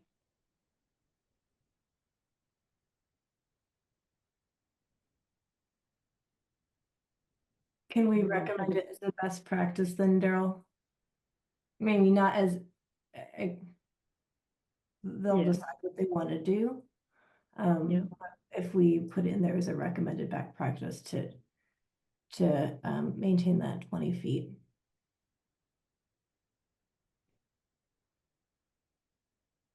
And that goes onto our list, Diana, of regulations we should look at and decide if we want to leave it that way. I do think as a, Yeah. yeah. Somebody get a sticky tab, put it in your, record it down. Just as a question, so what we're doing here, are these gonna become part of the purchase agreement for these homes, or where do they actually go? So this, well, the little bits here that just need to have, written a little more clearly. This is what we are giving to the ZBA. Given that it's anticipated will be their last meeting on Monday, and then the hearing will close. Once the comprehensive hearing closes, no more materials can be submitted. And so this is our last time to make recommendations based on the things that are typically within our jurisdiction, like the wells or Does that make sense? So whether or not these are added as conditions, or whether or not, or if they ignore them, that's completely up to the ZBA. So where they go is up to the ZBA, I guess. So what, right, and that would be in their decision. Okay, They've pretty consistently upheld stuff like this. And none of it is out of standard practice, really.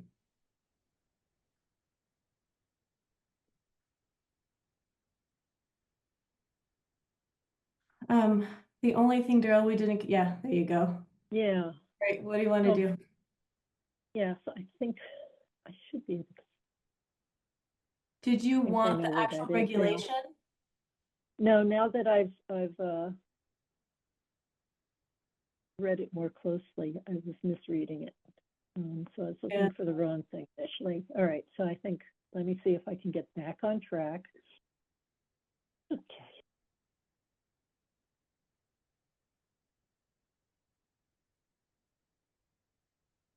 Because when I read this is, you calculate under a semi-public, you calculate the zone of contribution Yes, if it's over, the yield is to be over 1,375 GPD. well, Right. presumably that'd be divided in half across the, oh, no, but you have to know the, right. I don't know what the pumping rate is of the wells. We can't, oh, gallons per day. Well,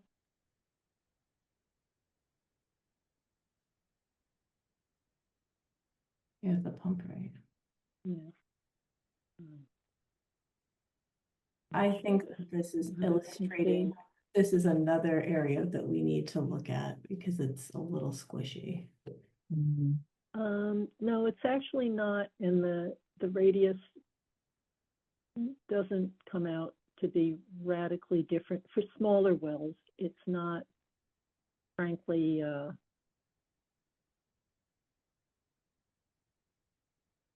either less than or not much different than what we have for setbacks from the septic system. So the real difference invoked by this, and hold on.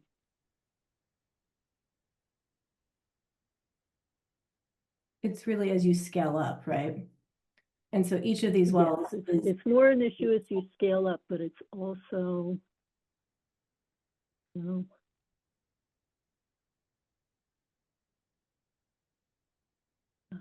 sorry. Really annoying. Oh. Okay.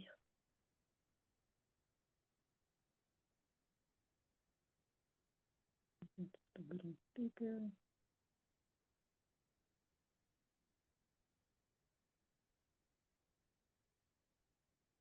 All right. The bigger issue for this would be not so much that protective area relative to septic, but more to whether if the well was put closer to the property line, this protective area, big circle surrounding it, might spill over onto other properties. And it says that any such protective area shall be entirely contained within the project's property.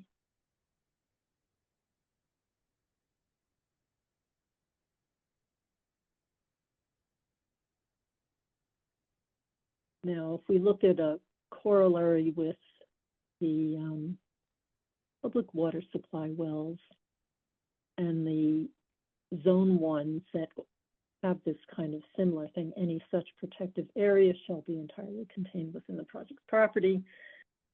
There are accommodations that say if you can set up an arrangement with a neighboring property that in perpetuity will offer the kinds of protections that one would expect for a water supply, then that's an option. But in any case,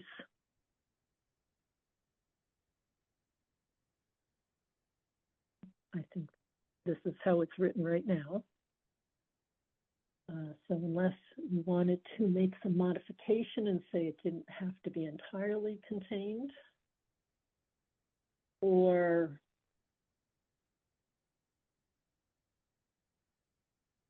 waive or not waive. And it might be a moot point, depending on where the new well locations are.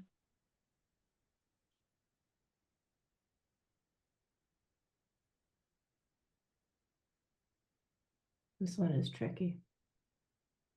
Yeah. And, yeah.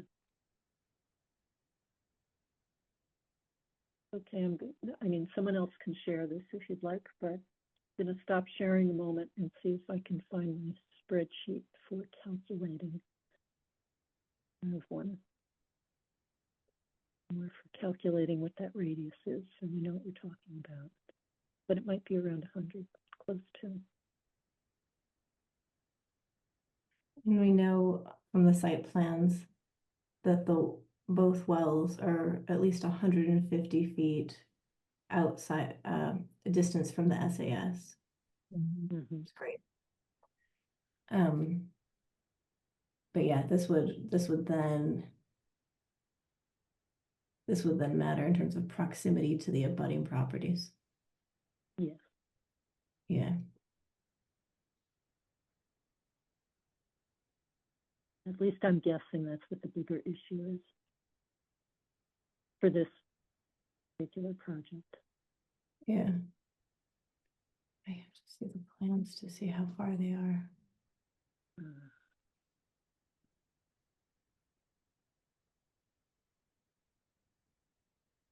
Oh, and I don't have them.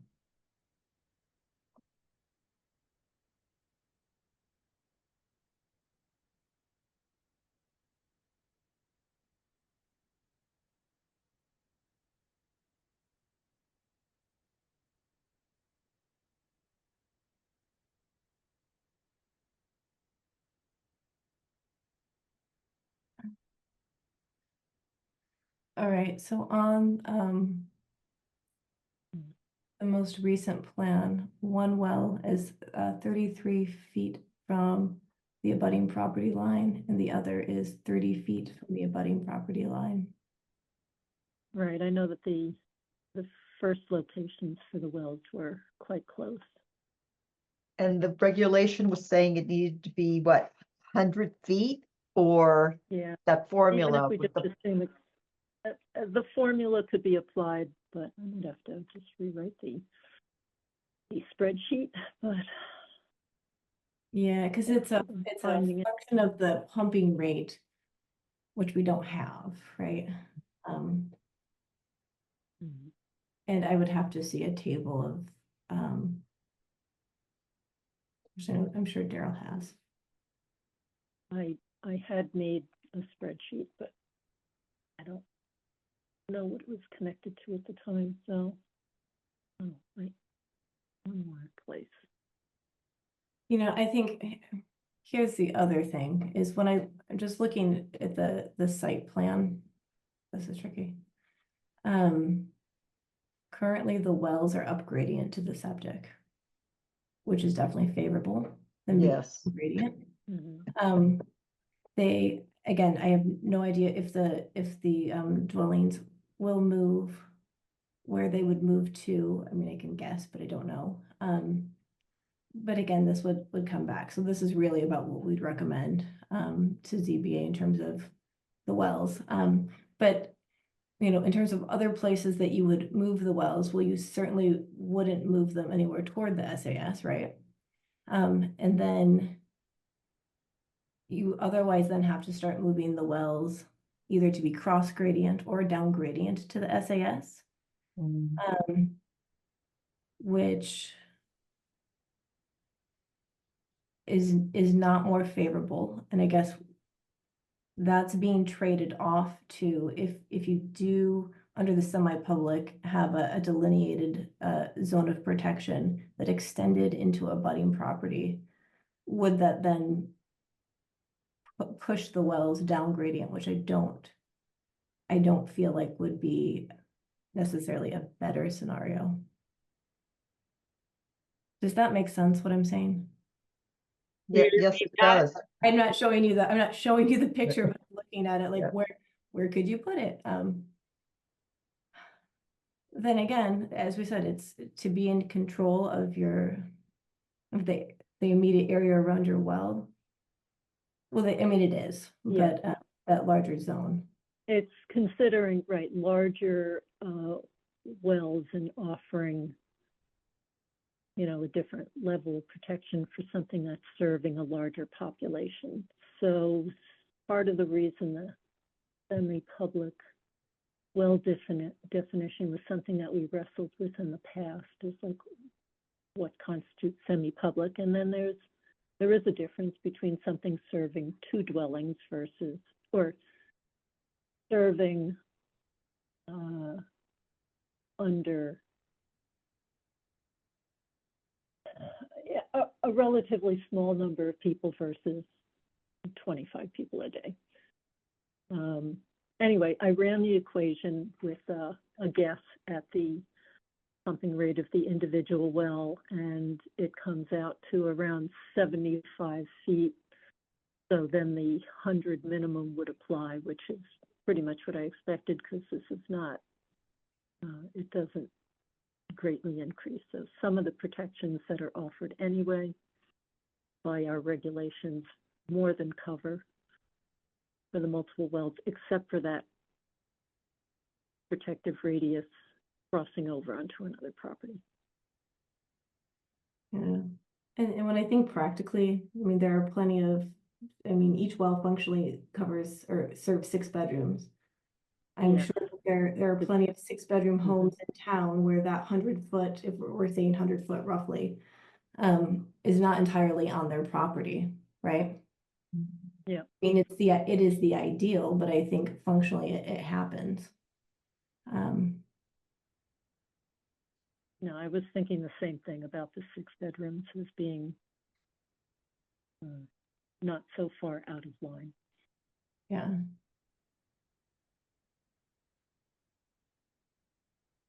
And really, it would be an issue if, you know, an abutter decided to right along the property line, dump a bunch of toxic something or build Horse manure.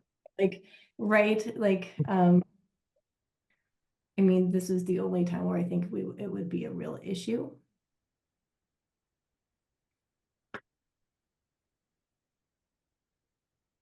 I guess, I would be, go ahead. again, it's always in the interest of a well owner to have that, although not everything is determined by what's at the surface, but it's a really standard guideline for siting of wells in many places, not just Massachusetts. However, I don't think it's the only route by which things can reach a well. I guess I would be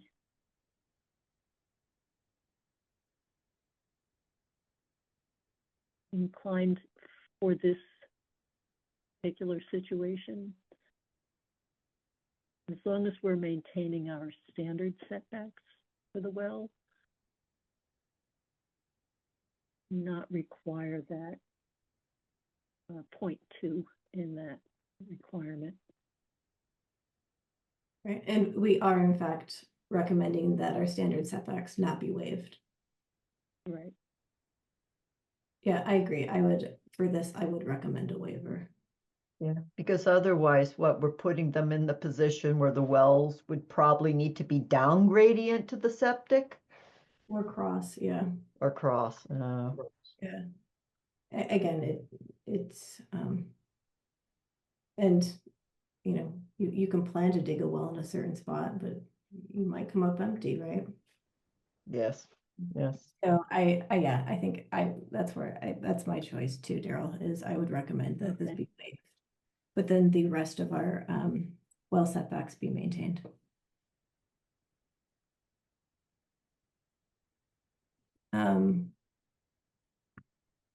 Steve and Rebecca, do you have any thoughts about about that? Do you agree with the recommending the waiver? Do you think they shouldn't be waived? I'm good with recommending the waiver. Okay. Rebecca, what are your thoughts? I don't know.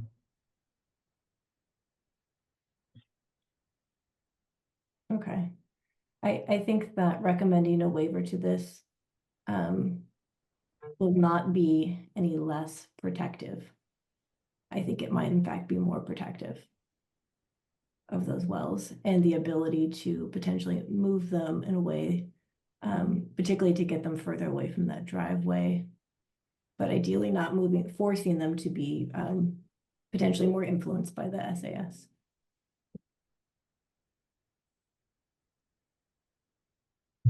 Okay, is that everything?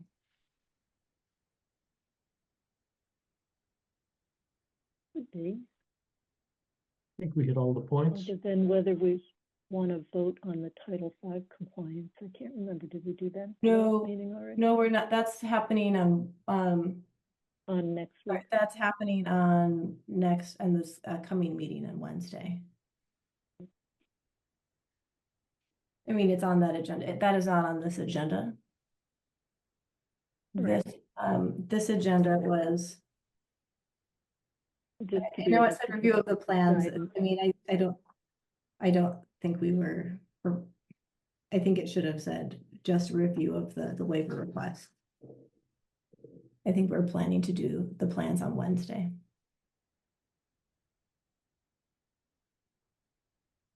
Does that work? Okay.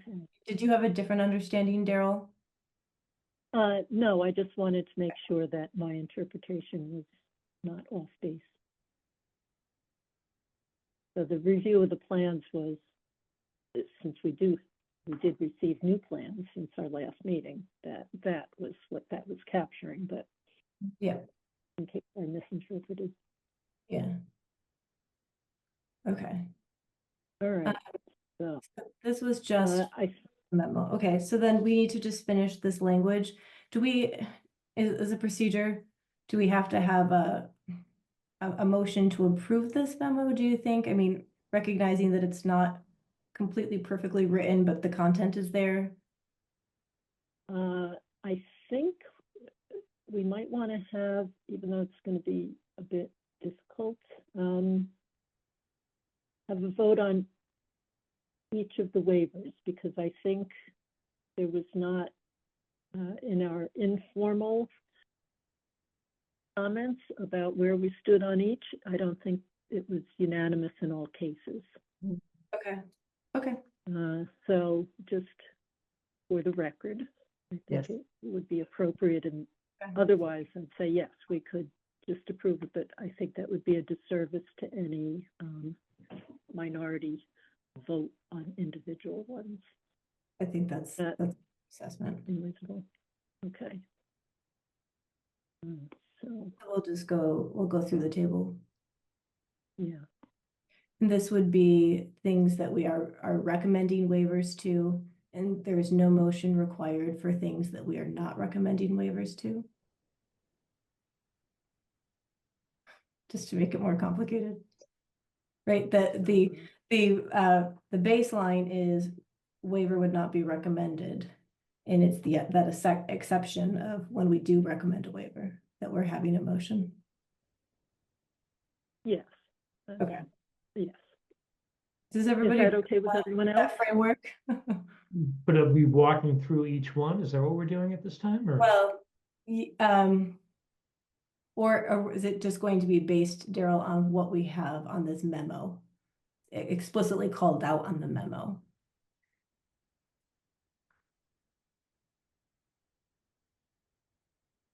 Does it make sense? Be easier, As because some, opposed to the introductory sections, is that what you're? No, because like for, I'm sorry, so like for regulation 1, right? We are not recommending a waiver to any of that regulation with 2 exceptions.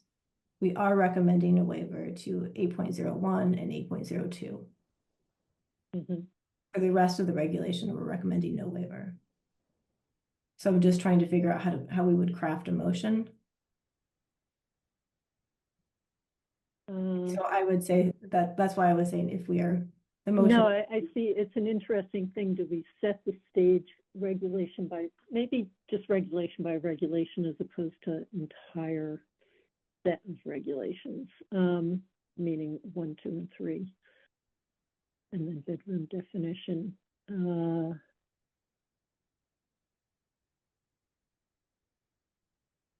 Is there a streamlined way to do this? Something along the lines of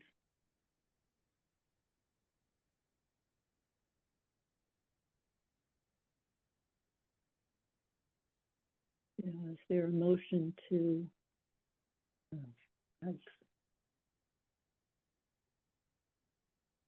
let's get convoluted language. What if we say, okay, why don't I try a first stab? Oh. So I move that the board recommend to the ZBA regarding regulation 1 sewage disposal that none of the sections be waived with the exception of 8.01 vertical grades and under vertical grades and clearances along with 8.02. In these 2 instances, a waiver is recommended. So moved. Okay. Do we have a second? I'll second. Okay. Let's see, any Discussion. further discussion? Okay, hearing none. So we're not recommending the waiver. We are, the motion was to recommend no No waiver, waiver, correct, regulation 2, with the exception of 8.01 and 8.02, where a waiver is recommended. which is recommended. Steve Constantine, aye. Julie Dreyfus, aye. Diana Hook, aye.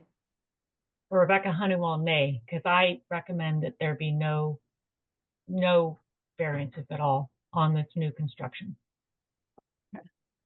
That's what we're trying to Darrell capture. Beardsley, yes. Darrell Beardsley, aye. Okay. Okay,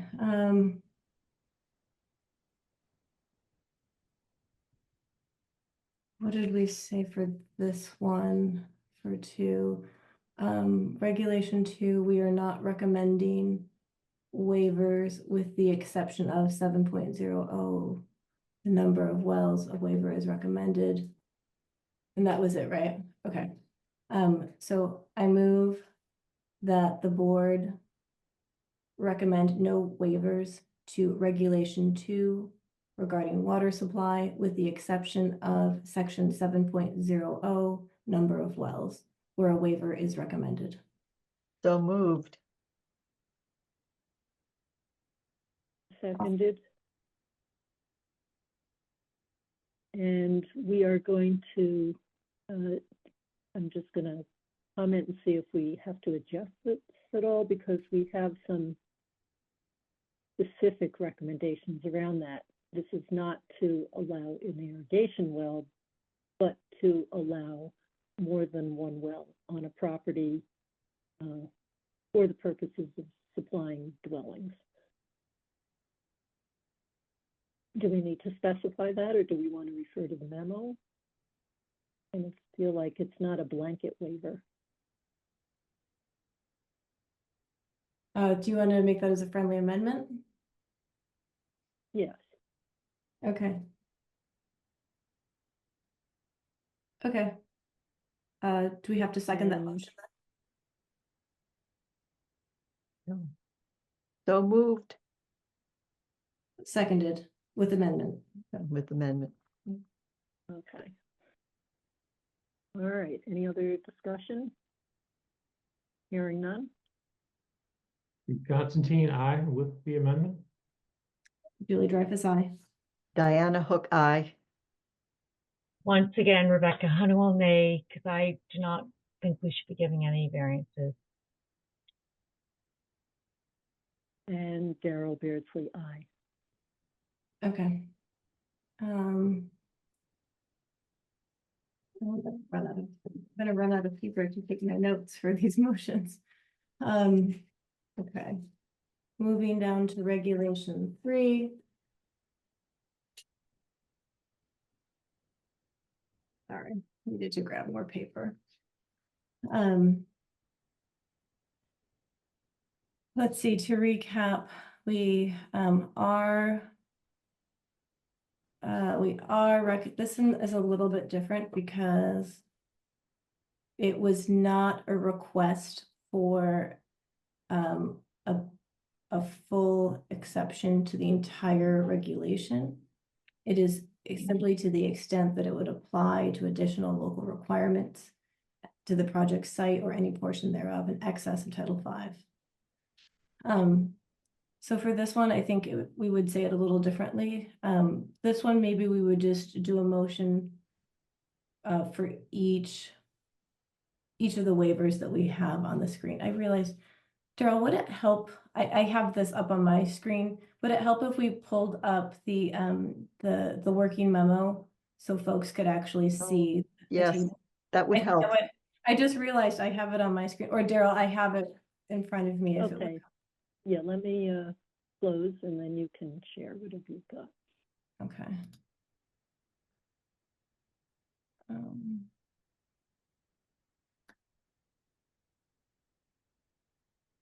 right. Are you guys seeing are you seeing the table for regulation 3? Yep. Yes. Okay. I bet this is going to make a lot more sense now, right? Okay. So why don't we go through each section here within this regulation? So I move that the board recommend to the ZBA a waiver be granted to regulation 3, section 3.1, environmental health impact report. And I guess when we're saying, and Daryl, I'm just clarifying, I know this was language you added, 14.0. What was that? Yes, if you have to do an environmental impact report, 14.0 specifies what that report should contain. I don't know if it's essential to waive that, because if you've waived 3.1, then basically 14.0 wouldn't be invoked, but Would be a moot, yeah. Okay. Just for clarity though, maybe, is what I was thinking. Okay. So I move that the board recommend to the ZBA a waiver under regulation 3, section 3.1, environmental health impact report, and section 14.0, the scope and general submittal requirements. I think that's the end of the statement, but I left it. So moved. Seconded. Any further discussion? Hearing none. Steve Constantine, aye. Julie Dreyfus, aye. Diana Hook, aye. Rebecca Honeywell, nay. Daryl Beardsley, aye.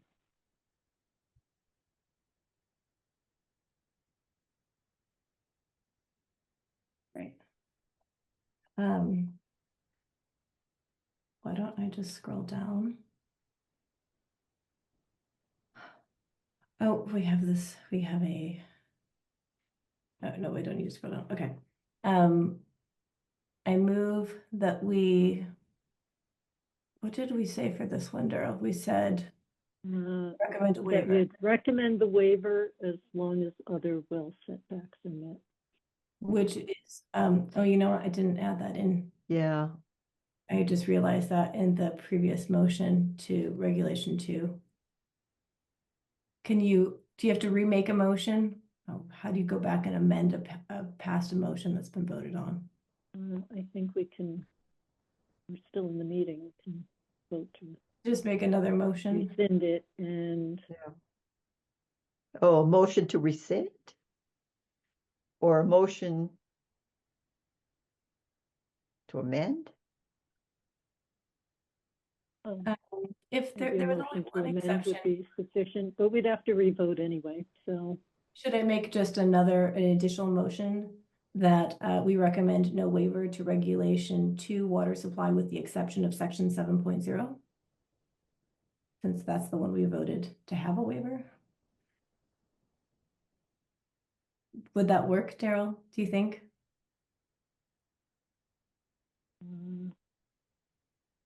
Would that capture the recommendation of no waiver to the rest? Yeah. Okay. Should I try to say it again? I'm sorry, guys, I messed it up the first time. No, well, we didn't catch it either, so. Okay. It's Friday afternoon. Fine, okay. I move that the board recommend to the ZBA no waiver to the entirety of Regulation 2 water supply with the exception of Section 7.0 number of wells. Okay, so moved. Seconded. And friendly amendment, this is to replace the prior motion. Did related you, to so are we not 7.0. recommending that this be considered a semi-public water supply? The motion was, we're clarifying a mistake that was made when I made the previous motion. We are recommending no waivers be granted to any of our water supply regulations with the exception of Section 7, where a waiver is recommended. Instead of doing it in one motion, we're doing it in two. I know this is getting confusing. Does that? It is. Well, it's not confusing because if we were to suggest that it be considered a semi-public water supply, then we don't have to worry about the risk. That is not the motion. You can. No, I know it's not the motion, but I'm positioning that perhaps we should make that the motion. I think that if you want to do a separate motion, you can, to see if it gets support. I think that's probably the procedural way to do that. Okay, I'd be happy to make that. Do you want me to do that before or after your motion? Perfect. Why don't we finish the motion that we're trying to finish, and then you're welcome if you choose to make a motion. Does that work? Okay, so I'll say it again. I move that the board recommend to the ZBA no waivers be granted to Regulation 2 water supply with the exception of Section 7.0 number of wells. So moved. Second. Any further discussion? Hearing none. Pete Constantine, aye. Julie Dreyfus, aye. Diana Hook, aye. Rebecca Honeywell, nay. Daryl Beardsley, aye.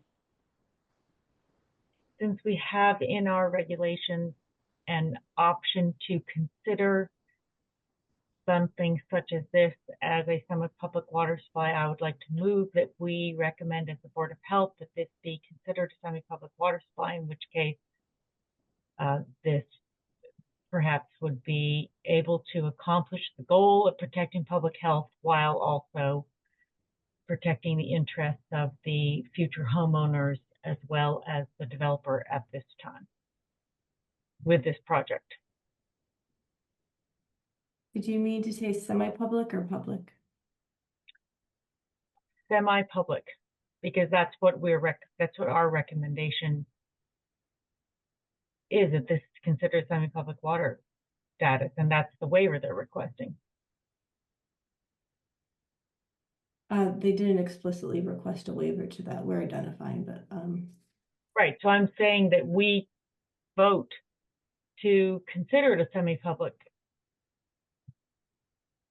water supply in order to protect public health.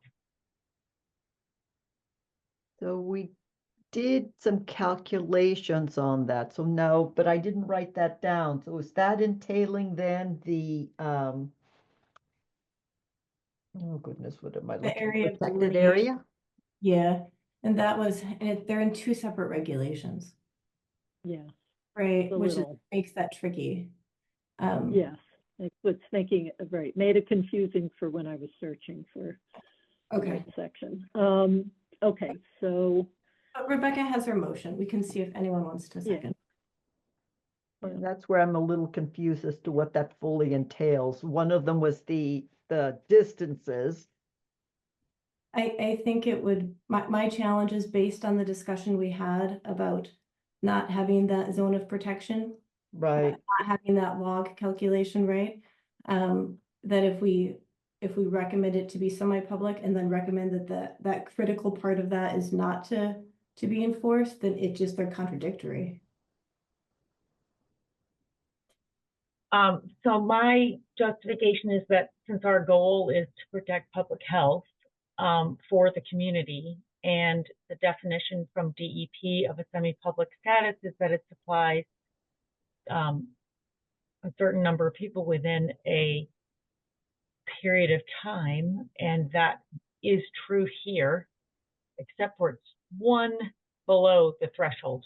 It's very close to the threshold. So I think it's appropriate for us as a board to suggest that this be considered a semi-public water supply, since we have shared wells and we are almost at the threshold where it would be tripped by DEP. But didn't we just vote that down? I think that's coming in Regulation 3. Okay. I'm sorry, Rebecca, I haven't written this. I hope someone's typing the, or I guess the minute taker. Would you mind restating your motion as you're intending? And then we'll just follow through without, unless there's further discussion. I think we're all getting confused here. So yes, I have another interpretation on things. I think the original summary for 7.0 number of wells, this may be part of it, that no well shall be used to supply more than one, but the bigger issue that we were trying to address with the no irrigation wells kind of thing, 2 wells on the one property. Right now we have a 1 well rule, and that's kind of a main point that we're addressing for this.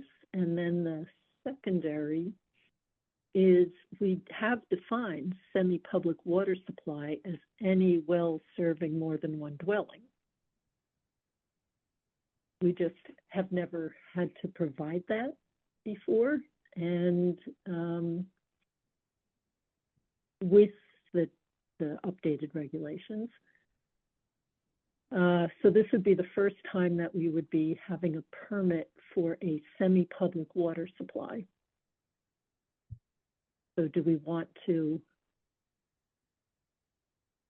hold it to that definition, which might make sense? And it just means that we need to come up with when the wells are applied for, we might need a new form that permits them as a semi-public water supply. And so then the part of the 7.0 that we need a waiver to doesn't have to do with semi-public status. It has more to do with number of wells on a single property.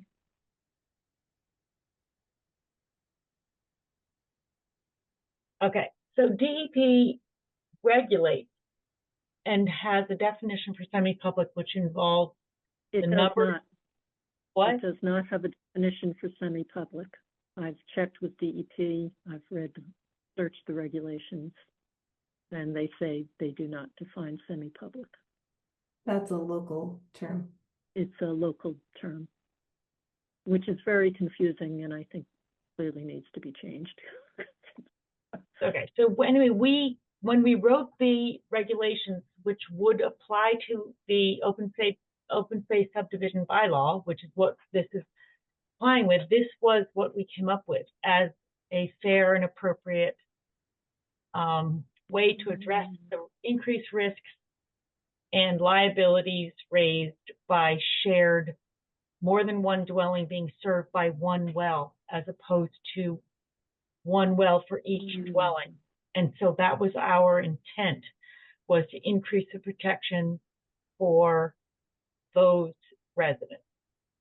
And no, so we never had that discussion. I don't recall ever having a discussion like that.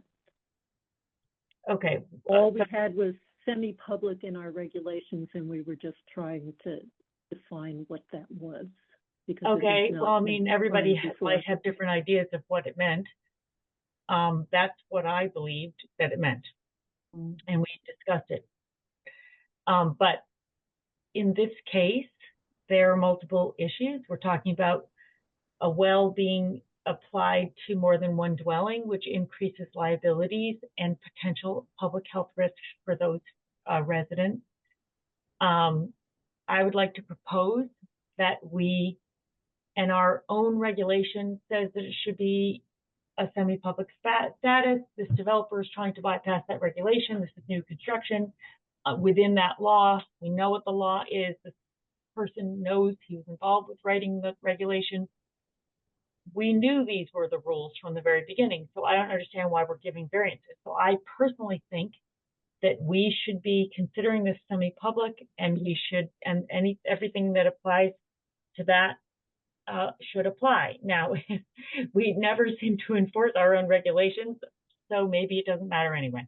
But I still think we should be enforcing this regulation, and I think it has reason to be there for both public health as well as for liability risks, which go along with ownership and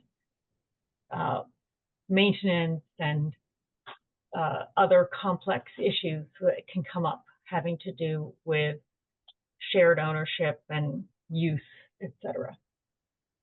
Not to mention environmental risks. So I had a separate proposal that this be considered a semi-public water supply. And sounds like I'm the only one who's going to want to do that, but I would like to propose it. All right, I'm let just me a read little to you confused, 'cause current- Daryl, didn't we also discuss then the setbacks, that we were looking at it being as a public water supply, but we're giving a waiver to the setbacks? Yeah, because I think, yeah, semi-public, and that was the thing that needs, but that's in the next section. That's in the That next comes section. up in, in under 3. so that's I think that's the interesting thing here, Rebecca, is like, this is the first case study after that regulation has passed. And what we actually see is, in practice, if we were to enforce that area of delineation, if we're estimating it at that 100 feet, right, it would move those wells. I mean, it would have to move those wells cross gradient or down gradient to the SAS, which we have determined would be not as protective, right? Yeah. Versus some of that area of protection extended into abutting properties. That was kind of the trade-off. So this is kind of the first real life practice of this. And I think inherently I would agree with you until I see the case study. And then I realize, oh, there is this like seeing it in practice is actually different. That's my take on it. Yeah, and So my take is that we're just having increasing amounts of evidence that this is just not a good project for this site. And I think we, the Board of Health, still have responsibility towards the town, the abutters, the future residents, public health, natural resources. I think that we shouldn't, why are we making exceptions to the rules that have potential risks to begin with? They're only the bare minimum. When we know, I mean, when this could be designed differently and it could be just put in a different location, if this isn't the right project for this site, now's the time to figure that out. If this was an absolutely amazing project that, oh, there's no other place to put it, and you know, there's no way we can accomplish these goals and do these things, you know, all right, fine. But it doesn't fit into any of those categories. And they're just risks and potential complications. And if you read the letters that were written by the specialists who were hired, not only representing our town, but also representing the specialists, representing the abutters, they're making excellent points, and they're talking about public health and property values and environmental risks. And I think that we should just realize that. And this is a very intelligent builder who's very good at problem solving, and I think he could maybe work with us to try to make this a better project that will meet the regulations. Right now is the time to make the recommendation, because it hasn't been done yet. And so we have the opportunity to make it better. That's the basis of my argument. Okay, so I'm going to circle back and suggest maybe we take a different tact on this. So under definitions 2.4, semi-public water supply, I'm not going to read all of it, but the key sentences that semi-public water supplies serve more than one single-family home on a single property or one single-family home and one accessory dwelling unit, but have service connections and or usage levels below the thresholds for public water supplies as defined by the state. I'm paraphrasing a little bit. So that would be, we're looking at 2 single-family homes using something. If it was a single-family home and an accessory dwelling unit on one property, then that would be okay. We've been approving that in town. So that's the first step, is that these wells, by virtue of serving 2 dwellings, are automatically semi-public water supplies. So we don't have to vote to waive anything. It's already that. When it comes into play is the next step of then does that, I'm forgetting what the number was, but in regulation 3, the requirement, I think it was 6 point, in regulation 3, no, it's in, actually what we should be regulating under water supply is the section 6.0G. So that should really be up here in 2. Maybe that's where things went awry. Okay. So that should all be under 2. So, and the waiver for 7.0 under 2, because 7.0 says some introductory stuff, and then it says only 1 well per property, business, or residence shall be allowed. And this is a property. So ordinarily only 1 well would be allowed on this site. But for various reasons, we're looking at 2 wells. I'm not opposed to that for all the reasons that we've been discussing earlier on why I don't see that as detrimental.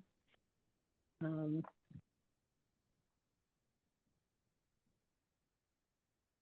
me excerpt this.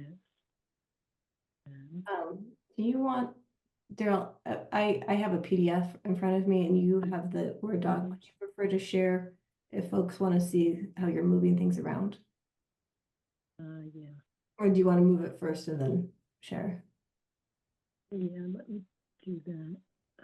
So unfortunately, one of these PDFs is not copyable. So. But I think you have the Word doc. Yeah, that I have. Yeah, I just have to get the right language in.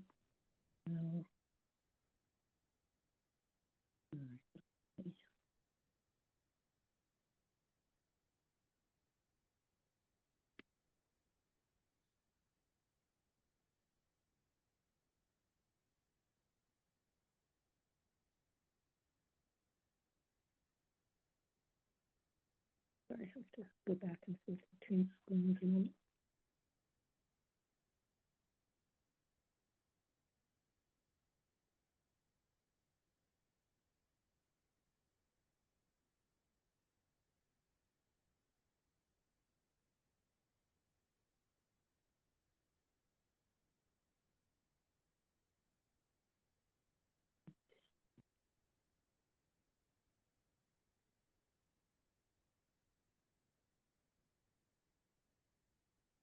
Getting things set up. I'll stop sharing when you want me to.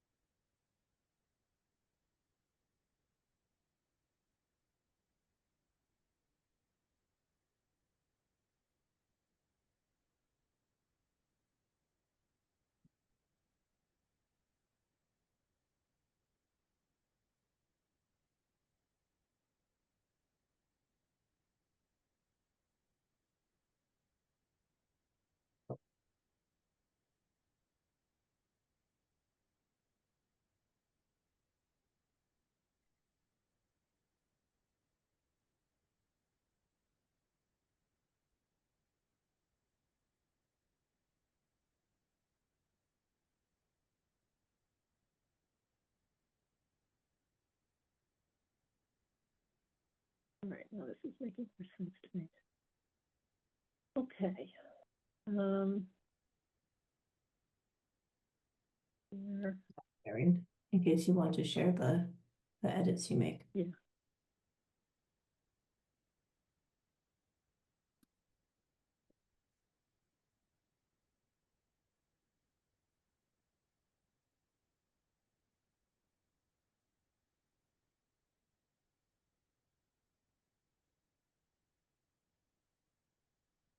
Okay, so I think that this first part here, only one well per property, business, or residence shall be allowed, is what we really need to address for a waiver, because there are 2 wells on the property. So that's a waiver. And then this will be a semi-public, by definition, the wells, unless something changes, but is currently posed. It's 2 dwellings per well, and that leads us to the requirement still under regulation 2, 6.0G, which is this. And I just excerpted it. I'll type it into the thing later, but as you can see, it slants a little, so that document was scanned or something and off kilter, so I couldn't copy and into the document, into the Word document. So this is what we're doing here. I don't know why it was under 3, but it shouldn't have been under 3. It is part of 2. So, my mistake, I believe. I might have copied it into the wrong table. Okay. So then we would need a waiver for this if we wanted to grant that, as we discussed earlier. I can't hear you very well, Daryl. Can you speak up a tiny bit? All right, here. Is this any better? Yes, thank you. Okay, sorry about that. When I was typing, I had to put the phone down. All right.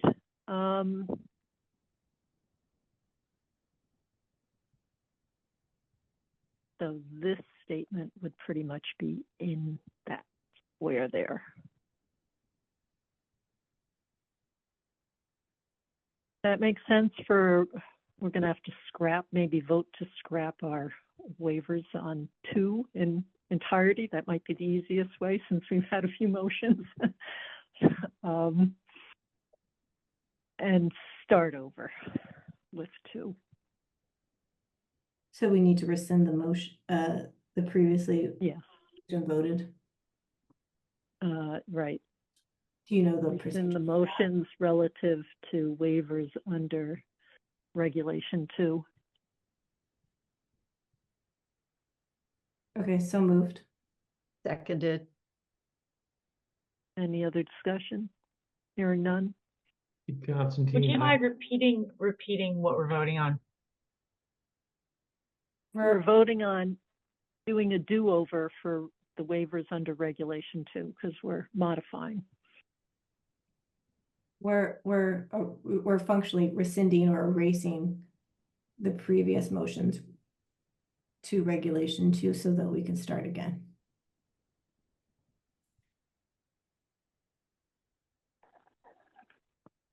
I know it's getting crazy. Okay, so moved, seconded. Hearing no further discussion. Steve Constantine, aye. Steve, Julie Dreyfus, aye. Diana Hook, aye.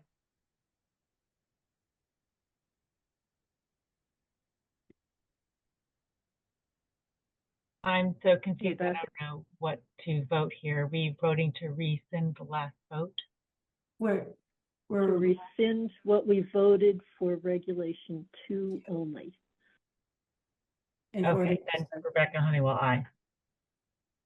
Daryl Beardsley, aye. Okay. We're gonna have to pay the minutes clerk extra for this. All right. So, Julie, you were You did a nice motion before, although then we've had to adjust. You want to take I a messed it up. stab I at? did it right. Okay. So I think so- the 7.01 is easier, but yeah, so we are, so Daryl, we're still recommending no waivers to regulation 2, except 7.0 as it pertains to only one well for property, business, or residence shall be allowed. yeah. And it is in the same section, the irrigation part. And then 6.0 G2. And no waiver. Oh, and a waiver, excuse me, be granted to 6.0 G2 under regulation 2. Or we could just do it 6.0 G in its entirety. Sure.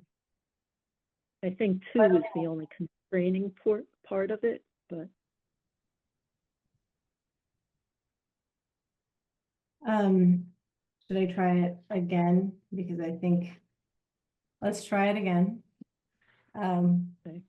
I move that the board recommend to the ZBA no waiver be granted to regulation 2 water supply, with the exception, section 7.0, number of wells, regarding the number, can you scroll back up, Daryl? Daryl, you had the language there that I was copying. oh, sorry about that. Regarding only one well per property, business, or residence shall be allowed. And a waiver be granted to section 6.0 G. What's the title for that section? So moved.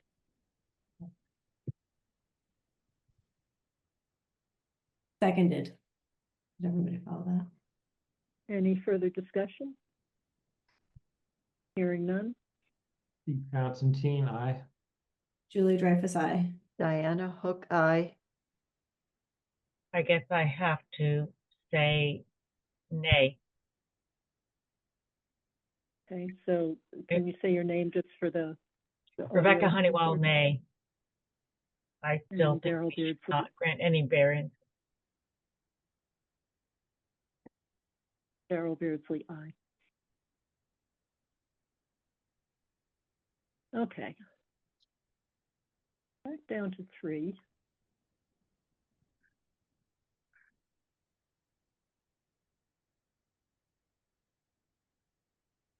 Okay. So we don't need 7.0 here. Yep, that'll be taken Sorry, out. that might have been a late night entry by me in the wrong section. And we have already voted on regulation 3 regarding section 3.1 and 14.0. And so we have yet to vote on 10.0. Okay. I move that the board recommend to the ZBA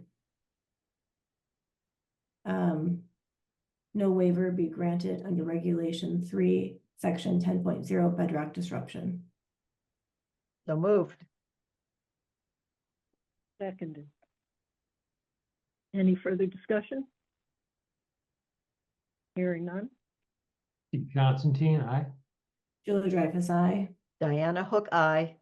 Rebecca Honeywell, aye. Daryl Beardsley, aye. Okay.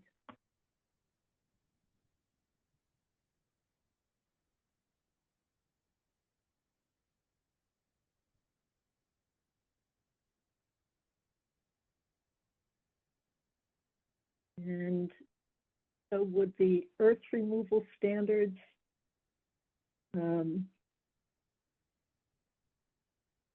fall under more of our optional recommendations in a way, the other recommendations that if the project was to change? then this should be re-examined, or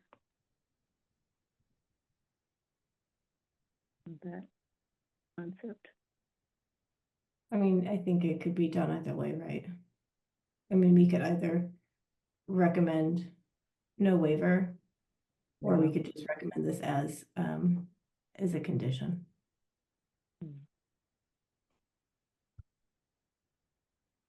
That we reconsider it if the condition changes.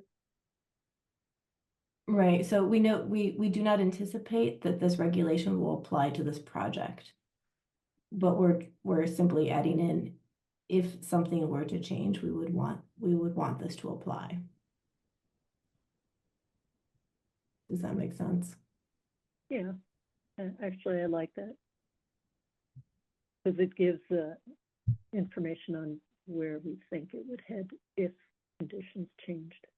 More informative than just saying we'd want to reevaluate it.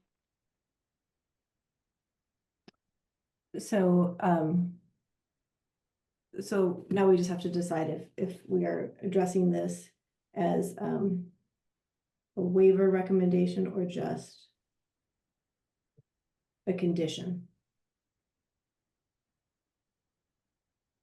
Oh, could we do it as a condition? Because I could see he's planning slabs on some, basements on others. It could go all slabs rather than disrupt.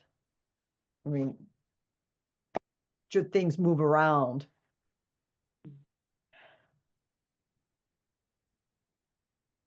I mean, but we also, yeah, but we also have that, if, the plan will be voted on Wednesday, right? And so one of the conditions that we have for any approved plan is that if there's a substantive change, that it has to come back before us. Yes. And so I'm wondering if within that standard process, this is already Covered, huh? kind of covered. Yeah. Yeah.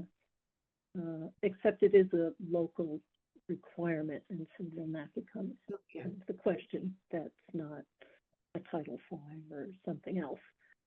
I'd also point out that this talks about earth removal, meaning taken entirely off of the project site. And given that they're bringing in, seems a fair amount of material for contouring of the site, it's possible that even if they were moving something for purposes of putting in a basement, it might end up being used on the property. So, there are other factors that could come into play that might affect whether it even tripped the threshold. But since they haven't finalized the plans, we can't know that yet. So then the question becomes to me whether we're voting to indicate that we would not recommend waiving this requirement if it became necessary, or if the project met these threshold conditions for application of 13.0. Does that make sense?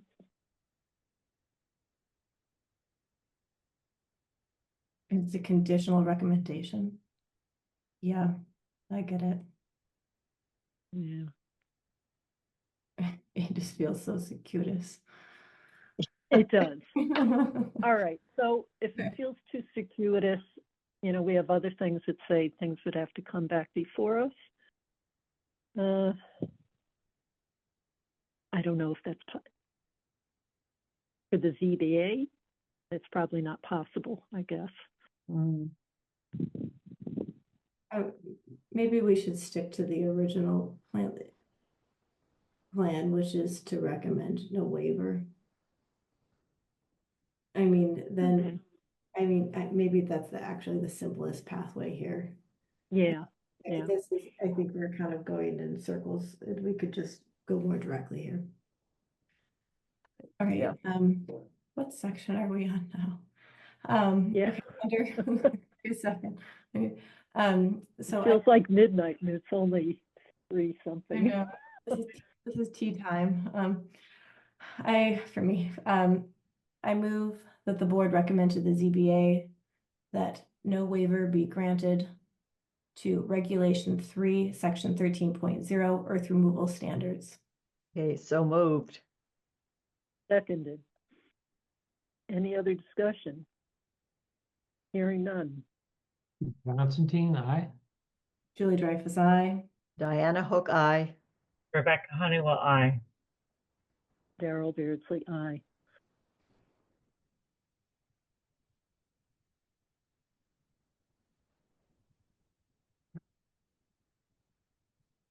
Almost there.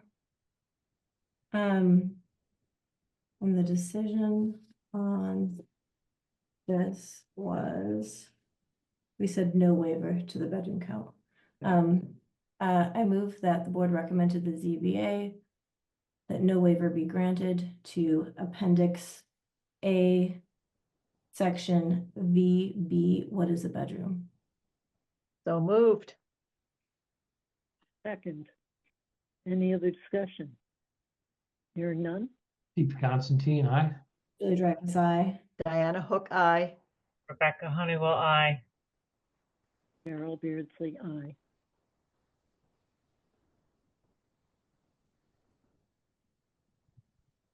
And then these aren't waivers, these are just recommendations Okay. to the ZBA. I don't think that these require a motion.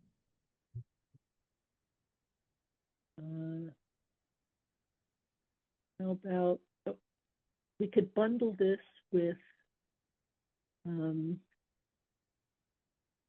perhaps a motion by the board to authorize Julie and Daryl to finalize the memo as discussed here today, including, or just as discussed here today, because I think all of this, even though it's a little rough in some places, does reflect Yeah, consensus that we had along the way. just to clean it up so it, yeah. So moved. Seconded. Any further discussion? Hearing none. Steve Constantine, aye. Julie Dreyfus, aye. Diana Hook, aye. Rebecca Honeywell, aye. Daryl Beardsley, aye. Okay. I don't think we missed anything. I don't think. No, I think that's. I think that's it. How many pages? 8 Well, pages. Okay, yeah. let's try to keep it as. Yeah. You know, so I think, Daryl, the goal for us, I mean, there's really just a little bit of cleanup here. I think the sooner that we can get this done, I think we need to get it sent to the ZBA.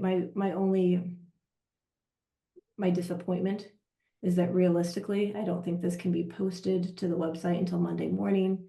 That feels a little unfair to folks who can only access this information via the website. And to those folks, I am sorry. Unfortunately, we have other lives too. This is the fastest we could get to this. But if somebody wants to listen to this recording, it might be posted faster. Well, isn't town hall closed right now? So Yes, no one, right. you know, It would get sent to Jeannie and then Jeannie would post it. And I don't expect Jeannie to post things over the weekend, but once we get it No. cleaned up, we can then send it.